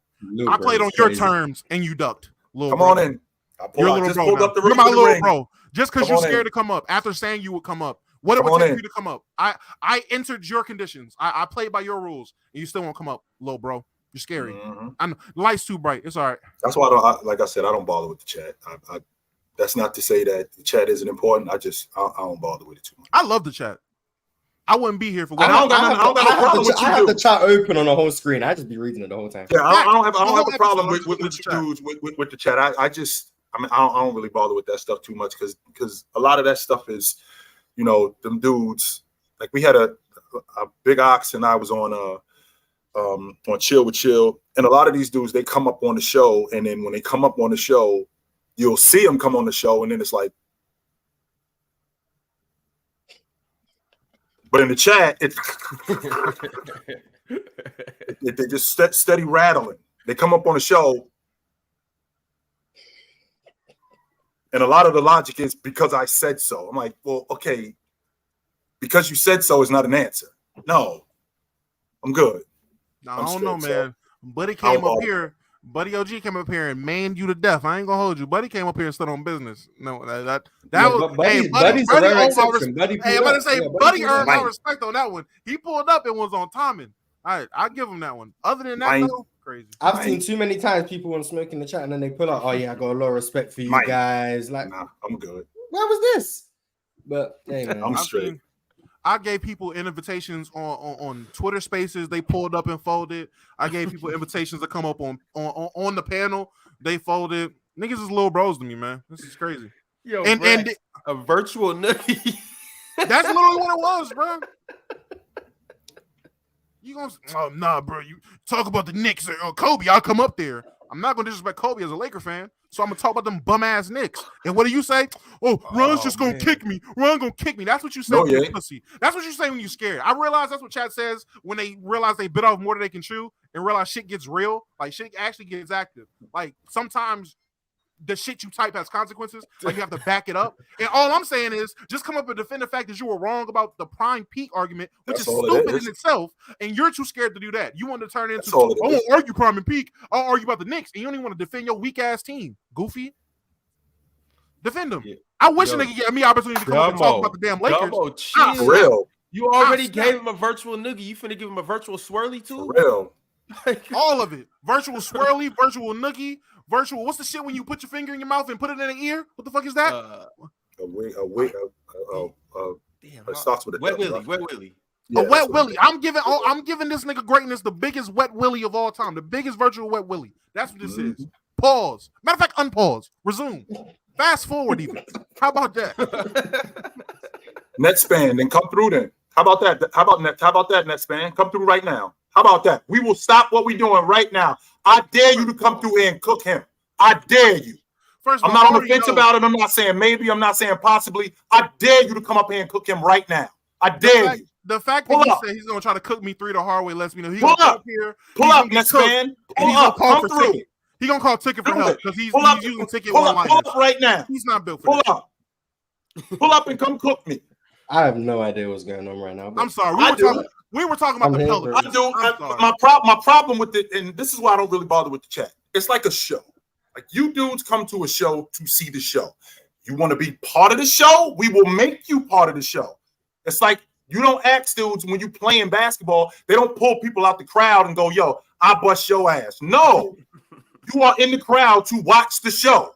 That's your job. It's our job to talk about what we're talking about. Now, if you want to come up here and want to be a part of the show, we will make you part of the show. Chat, you guys good? I think you pussy. How about that? Anybody that wants part, just send the emoji raising your hand. And we'll give you guys all a shot. Hey, you'll see 10 emojis, and as a matter of fact, link, only and none of them will pull up. None of them. As a matter of fact, here you go, chat. You guys won it today. You got it. Bingo. You heard that? I want to get cooked. Somebody cook me, please. I want this. If you get cooked, they have the person who cooks you takes your place on the panel. That's the rule. Yo, it's no way that Damo and Chilltown just tag team the chat for 10 minutes straight. Sure. And I ain't even paying attention to the chat. I'm not. Boogie, virtual Reggie, virtual Web Willie. Hey, Buddy OG pulled up. Buddy OG pulled up. You know, Buddy. Hey, Buddy stand on business. Hey, Buddy stand on business. Buddy pulled up. That. Buddy stand on what's business. Going on, y'all? What's going on, y'all? You know, Buddy about what's good, man? Buddy. Hey, chill. This for you. Because you say people want to be a part of the show. Man, people love the show. You try to downgrade the chat like we ain't necessary. Everybody up here on this panel is necessary. Damo, Bob, Moss, Ticket. But the chat is also necessary too, bro. Keep that in mind. Don't try to downplay us. Oh, I don't read the chat. Read the chat. Stop messing with it. See, that's why. That's why. That's why. I don't read the chat. That's all I wanted to say, though, y'all. I don't read the chat. No, I don't. And the reason why I don't read the chat is because of stuff like that. I don't. I read the chat. I read the chat. I'm gonna say, was Buddy the only one that pulled up? Yeah. Yep. Exactly. Like I said, you see hella people. Oh, I'll come up and smoke y'all, and only Buddy pulled up. The chat, the link's there for everybody. Y'all can all pull up. Come through. Chat, this Ticket got to call you. You're not passing out Wet Willies today. Let greatness come up here and try to talk about them bum ass Knicks that he ain't never seen do nothing but have Melo take him out in the playoffs. That is your life. Greatness, I can guarantee you're not above the age of 26. So your whole life watching the Knicks, it has been nothing but Omari Stoudemire 1 year failure, and then Carmelo gets y'all to the playoffs, and y'all still lose. So that is how we get to the bottom of this. Greatness. Are you going to take that from him, or are you going to come up here? That's all. Yes or no, Greatness? I think Buddy must be the chat ambassador. I'm asking a simple question. I like are you going to take Buddy that from pulls him? up to open gym. I like Buddy. I know. Are you going to? But I like Buddy. I don't. To be honest with you, I don't care for the dude because I don't know him. It's not that I don't like him because I don't know the dude. So that's different. But let's get back on who is it? Who is it? Damo? Greatness. That's what his name is. There's no greatness to him. Okay, so Greatness. Are you going to take that from Damo, or are you going to pull up? Yeah. Which one is it, bro? Which one is it, my man? Because you have an open invitation right now. Right now, my man, you got an open invitation to come up here right now and handle what you got to handle with him. He's calling you out. Otherwise, so if it's Greatest, so come through. I gotta say, y'all, it looks like Greatest got y'all in the chokehold right now. How? Well, how does he have us in the chokehold? Big Ox, if I'm screaming up at your window, Big Ox, I'm screaming up at your window, Big Ox, telling you to come downstairs, but you up at your window going, what's the deal? You scared to come downstairs, Big Ox? Which one is it? This looks like rent-free living at the. Oh, so now we're doing that now. So now you're in my head now. At the least, that's what it is. At the least, this is Section 8. This is Section 8. I would say this is a high right here. He doing some good living right now. Hey, this look like hey Damo, this look like one of them Section 8 houses down in El Grove. You know what I'm saying? There's 4 bedrooms, it's 4 bedrooms, 2 bathrooms, but you get it for a smooth $62 a month. Yo, you're terrible. All right. Okay. Hey, Damo, it look like Elk Grove Section 8 house to me. I'm just saying. All right. Hey, y'all, Damo in Chilltown, he got y'all upset, but no, I ain't gonna lie. No. He wanted to be a part of the show. He 100% got me. He 100% got me upset. I sure did. I sure did. That's not great. I know that's not greatness. But I am talking about the Knicks. I want to hear what you got to say, Damo. Go ahead. I mean, right here. I got you. I'm gonna say everything I need to say about the Knicks. Go ahead. I want to hear what you got to say because I'm dying to hear what y'all got to say. He's telling me everything he's going to say right now, bro. I'm literally telling you. I got you. I'm literally about to tell you everything you need to know about the Knicks. Go ahead. Exactly nothing. Okay, cool. Exactly. So you don't have There's nothing to know about it. What is there to talk about? Team, so what is there to talk about? That's exactly what there is to talk about. Y'all, it's nothing to talk about in terms of New York basketball. It took Kevin Durant telling y'all wasn't shit for y'all to finally be like, oh, we got to do something. And that something was Julius Randle. I'm not trying to, there's nothing to talk about with the Knicks. About Randle literally, the best move y'all made in the last 10 years was underpaying a guy that everyone thought was overpaying. Jalen Brunson's fine. I love Jalen Brunson. But if that is the epitome of being a Knicks fan in the last 10 years, gang, you can have it. You can have it. What? Well, not everybody got the luxury of getting a trade-off with Charlotte to get Kobe Bryant. We're not all that fortunate as a Lakers fan. So I'm just going to speak about my What about getting a trade-off to get Pau Gasol? Or trade to get Anthony Davis? You talked about how bad my Knicks are. I'm going to go ahead and shed some light on it. First off, every time we played with the Knicks, we always had a different type of team every other year. We never had any kind of consistency. Not saying this an excuse, but we still played through it. Also, Randle is also, I don't know why everybody hates on Randle, but he is an all-team NBA, and also he's an all-star. So y'all can hate all y'all want to, but there's plenty of other guys that don't even rate to be on that level. Go ahead, Mar, say what you got to say, because I'm still going to say he's still top. You know what I'm saying about Julius Randle. Hold on, I ain't even done yet. This is the first time in years that Knicks actually got the same roster as previous years and the same coaching without all the foolery going on with front management changing up everything. This is the only time we have been consistent. And you know what's even funnier about this? I guarantee you guys that the Knicks are going to be that team that everyone's going to look at and be like, wow, we had doubt. Because you know what it is? It's not just the Knicks. It's also the front office. Everybody has been in cahoots all throughout. Front office makes mistakes or the team makes mistakes. Now we actually have consistency. I guarantee you this year we will be a top, I want to say top 3, but I'm going to say top 4 this year. And those 4, 5, 6 losses that we had, we going to get them. Because to be honest with you, I'm going to tell you real quick, like those close losses, I'm about to say Hart and Vincenzo. Those 2 additions are going to go ahead and step in and give us more wins. Let's say the Knicks lost 20. Let's say we lost 20 games that were close last year, where Hart and Vincenzo stepping up when RJ ain't going to be available because RJ has his slumps. I guarantee you're going to win about another 8 to 9 different more games on that. So with the Knicks this year, look out for them to be a 50-plus win team. That's what I came on here to say. You can say all you want That's to about my great. team. That's great. I just want you to know for the last 2 years where y'all actually have been playing some type of meaningful basketball for a team in New York. For the last 2 years, y'all have just been the team that everyone has said, what was it? Oh man, they exceeded expectations. If you're constantly exceeding expectations by losing in the first and second round, your expectations are super goddamn low. At what point do we raise expectations? Look, hold on. We never had a consistent point guard up until now. We actually got our guy this year. Look at it before. We had Felton. We had tons of other guards that were being constantly rotation. Whose fault is that? I'm not saying it's my fault. I don't run the team. I'm just telling you where our flaws are. I'm telling you exactly where we messed up. Hold on, though. You must not know me. I'm a different type of Knicks fan. I speak facts when facts are true. That's why Chill will always agree with me. I'm not that 99% crazy fan. I'm the actual legit fan that will come on here and tell you how it is, facts for facts. We never had a consistent point guard with Randle, and every time we did, they changed up the rotation. We didn't start doing well until we did the 9-man rotation.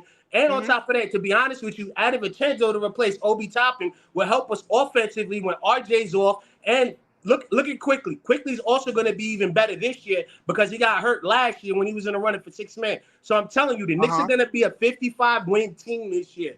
I went from 50 to 55. I'm telling you, we're going to win 7 to 8 more games because of the additions we had, barring injury. The Knicks, the last 3 years have been consistent in making the playoffs with different rotations, and now this is the first time in a long time. I'm going to say about, what was it? Last time was 20. I'm saying about the last 12 to 15 years, we actually have a consistent roster. So now we are going to compete. Everything you said before, Domo, about my team, facts. Watch. I'm telling you, Eastern Conference Finals. 55 wins is the top 3 seed in the East this year. Exactly. That's what I'm saying. Because if you look at last year, we were at what, 49? And a lot of those close games. Yeah, my fault. I'm a little bit hyped right now on the Knicks juice. But like I said, some of those losses we had were close games. Like when we lost to Luka after we were up, how we got into overtime with a lot of teams. We could have pulled those wins off if RJ or Quickly was in the game, but we don't have that option now. Now with Hart, with rebounding, and also with our dude Quickly coming off the bench, telling you, we are going to be a 55-win team, and we are going to be in the Eastern Conference Finals. I'm putting that on it right now.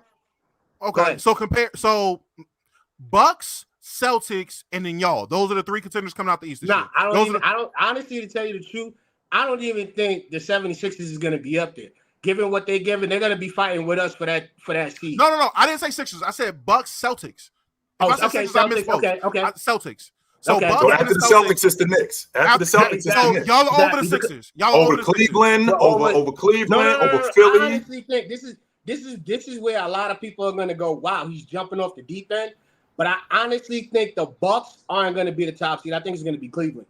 I think it's going to be Cleveland, Boston, and then the Knicks or us are going to be in that 3rd or 4th seed. Because I'm going to tell you, with Mobley's defense and how Cleveland is, and with the additions that they got, I really think Cleveland's going to come out. And plus, Mitchell's a different breed. He's not just a guy to take things laying down. He's going to want to progress. He's going to come after us, but we still going to stop him. But like I said, I really think that the Bucks are going to be fighting for that 3rd or 4th spot with us.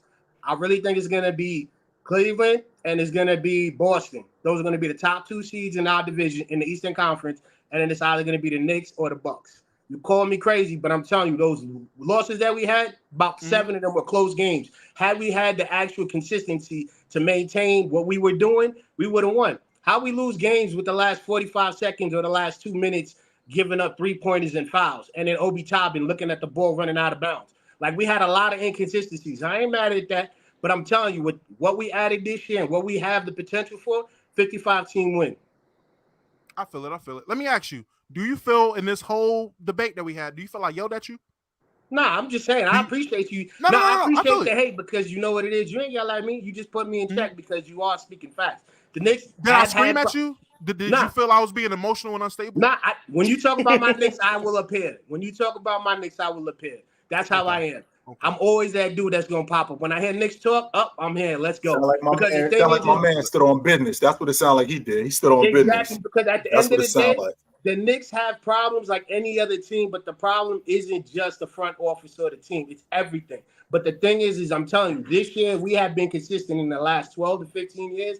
Watch us be a 55-team win, Damo. And you're going to eat those words talking about. Okay. All right. Well, no. Listen. Before I had to try to prove a point to a hating ass nigga, I was the one that said y'all did a great job at signing Jalen Brunson. I think he did a lot for your team. I was the one that said I like the moves y'all made.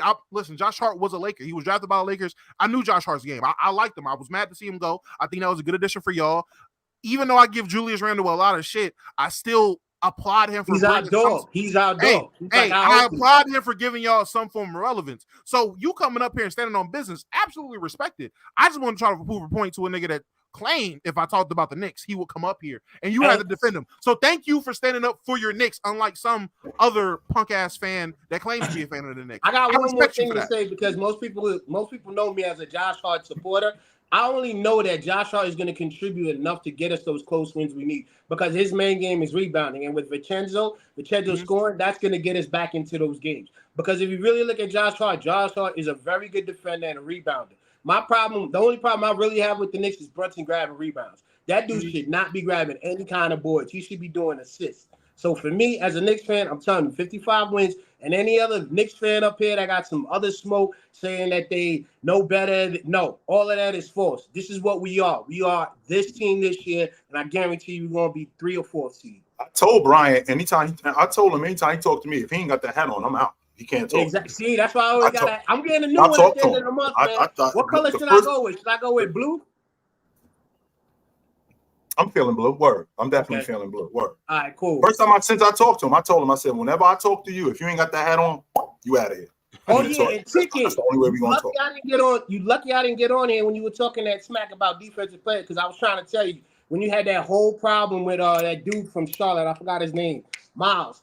I was trying to tell. Remember, I told you that Claxton was better. Everybody thought I was crazy as far as defensive player of the year. And remember, Leaf left.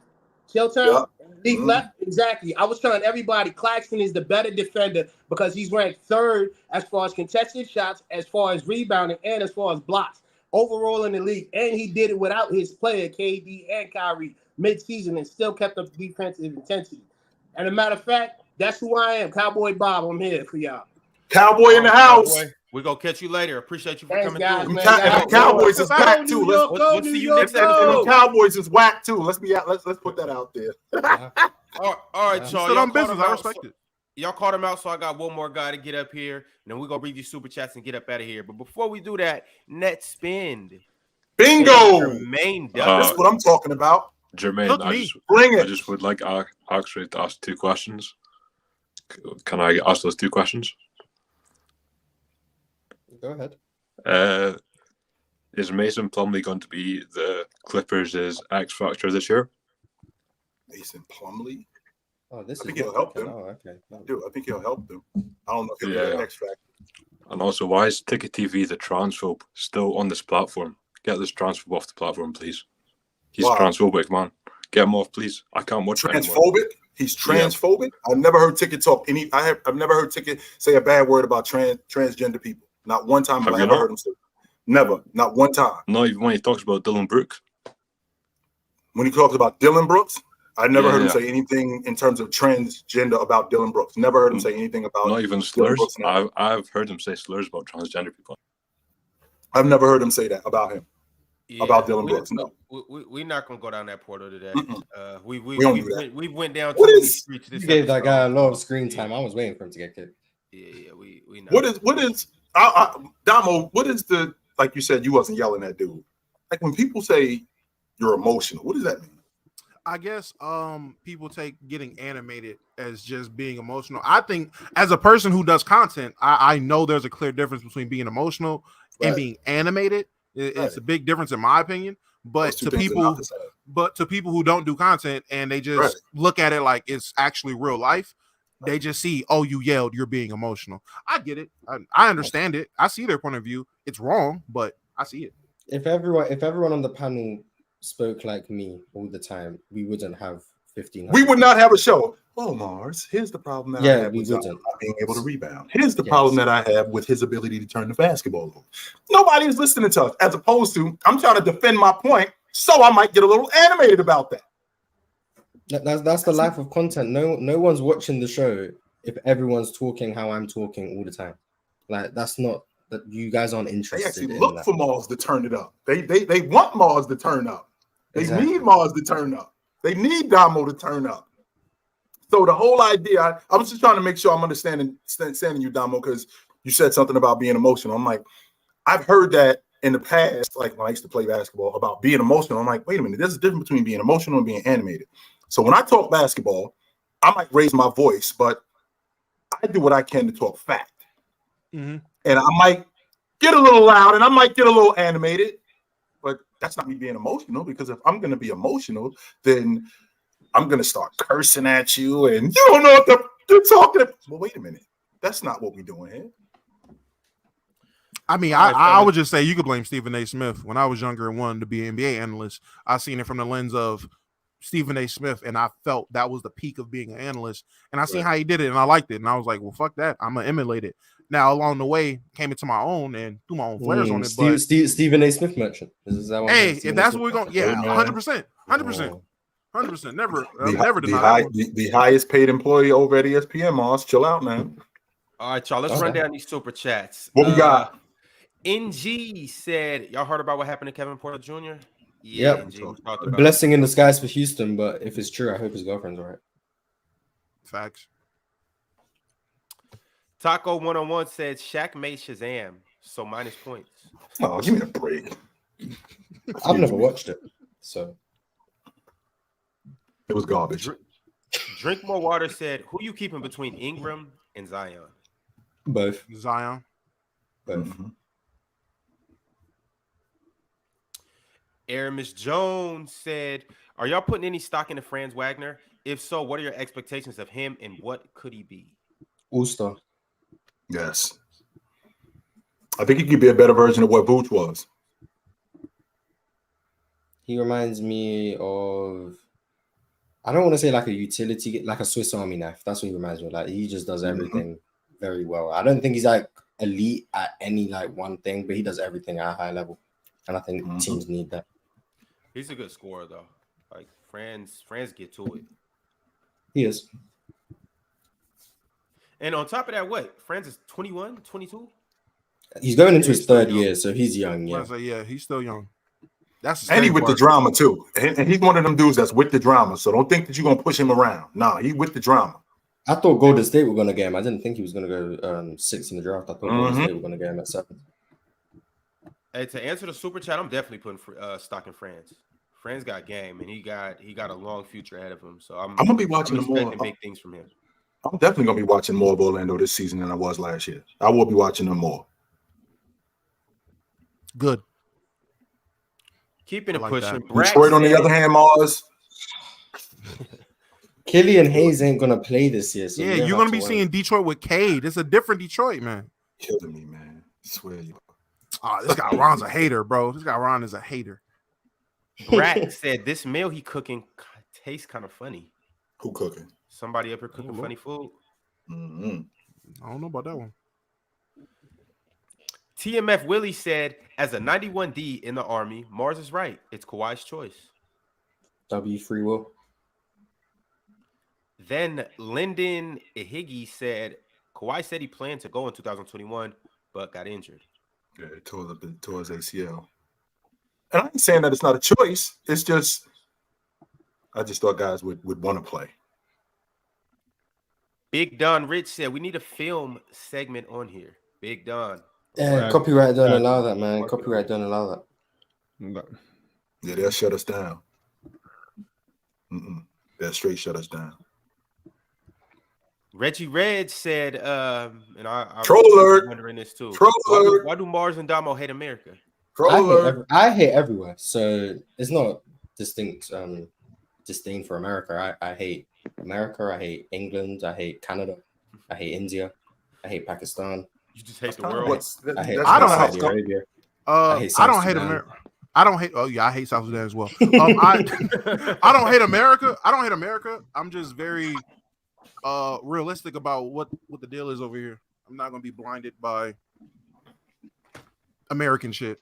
Basically, that's kind of Mars. The reason why he hates all of these places. That's kind of how scumbags are. Just so you guys know, they just hate just you can't keep scumbags happy. They just hate everything. That's kind of how they operate. So I'm a hater at my core. Aramis Jones said my Pels are going to be a top 4 seed. Let's see it. I hope so. I wouldn't be surprised. I wouldn't be surprised. I said barring health issues. Yeah, if healthy, but that's a big if. 8 Gates Lee said, should Team USA get a new coach or keep Kerr? New coach. Keep Steve Kerr. Keep Kerr. Small ball merchant. Man, definitely praying on that downfall too. Keep Steve Kerr. Damn, I can't say that today. He's not a good coach. Why not? What's your problem with Steve Kerr as a coach? Y'all gonna laugh at that? Wow. Yeah, I'm gonna laugh. That's crazy. How dumb, man. How dumb. He's not a good coach. Yo. I mean, he's a small ball merchant. What do you mean? Nah, that's why he's back. Well, that's what the game is today, though, Mars. No, it's not. The game was that 3 years ago, and he was making a living off the fact that he had Steph Curry. The game was like that. It was like that 3 years ago. For how long? For like almost a decade. Yeah, maybe 5 years, maybe. And the Warriors changed it, and now Steve Kerr can't get over the fact that times have changed underneath his feet. And he's still they just won the NBA championship 2 years ago as a small ball merchant. I mean, I'm not sure that I gotta switch up my style that quickly. No, you do. Times move fast. Very fast. Oh, by the way, Big Ox, since we're on the subject of change or something, I heard that 27-20, what is that, 27-26? Is that what the rhyme from your man, Miles Bridges? Miles Bridges? 27 days, 27 nights. 27. He a trap house MC. That's what he do. Yeah. Yes. I'm good. I ain't saying it was whack. It's just not my. It's except for that. He's saying it was whack. He's saying it was whack. No, I don't think it was whack. That's just not my style. You're saying it was whack. It's fine. You're saying it was whack. Winter said, before the season starts, can y'all list the top moments from last season? Top moments. I could do that. Yeah. Oh man, James breaking the all-time record. I will say, like the beam was a top moment. Anytime the beam was lit, I will say, like the beam, that was a top moment. I like that from y'all. LeBron crying, that was like the greatest moment I've ever seen, even though it was a loss. LeBron crying all over the court was hilarious. When he got fouled, yeah, temper tantrum. Yep, that shit was hilarious. LeBron all-time scoring leader moment, that was up there. Yeah, that was dope. Okay, to me personally, Jokic. Whoa! I'm about to. Jokic winning the chip and validating himself because people was really on his nuts about, oh man, 2 MVPs and no chip. So Jokic winning the chip, that was up there for me. Yep. And what else is there? Just Damian Lillard going for 71. Donovan Mitchell going for 71. All 4 of Jalen Green's 40-point games. Yep. Those was blips on the screen, weren't they? Okay, calm down, sir. Also, Damian Lillard 71 wouldn't have happened if Jalen Green was playing, but I guess he was. I don't care what 78. I don't care what nobody say. Draymond knocking out Jordan Poole. Draymond knocking Jordan Poole out was a top moment for me. That was hilarious. That is not funny. Punching somebody in the face in practice. That is absolutely hilarious. Yes, it was funny to me. Why is that funny, Damo? Why is your coworker walking up on another coworker and cracking him in the nose funny? You want to know why? Because it validated and proved everything I thought of Jordan Poole after they won the chip. Because coming into that season, after he cut his hair and he starts looking in the crowd playing sexy for the girls, he wins the chip. I'm like, hey, man, Buddy might be getting a little too big for his britches. And then you get to training camp, and then he say a little too many words to Draymond Green, and he had to catch one in the mouth. I knew he was going overboard. I knew it. I knew it. And it just proved it. I love being right. He had that coming. He had it coming. I could tell he had it coming. How you go on the Warriors and start playing like the unconventional splash brother? Who does that? You got to start feeling yourself after that. He pulling from 35 feet next to Steph and Clay. Nah, buddy, I know you're feeling yourself. That is kind of crazy. That's wild. Jordan Poole. I tell you what, Jordan Poole better than me.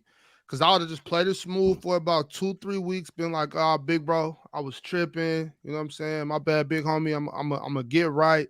I'm gonna check my ego, and then just one day I'd have picked up a chair and boom, smacked him with it. That's a trap. I would have. You would have hit him with that Depot brick. What? I would have hit him. I would have hit him with something that's not my fist, because honestly, at Jordan Poole size, I don't really want that. I'm just gonna stay away from that, but I'm gonna hit him with something for sure.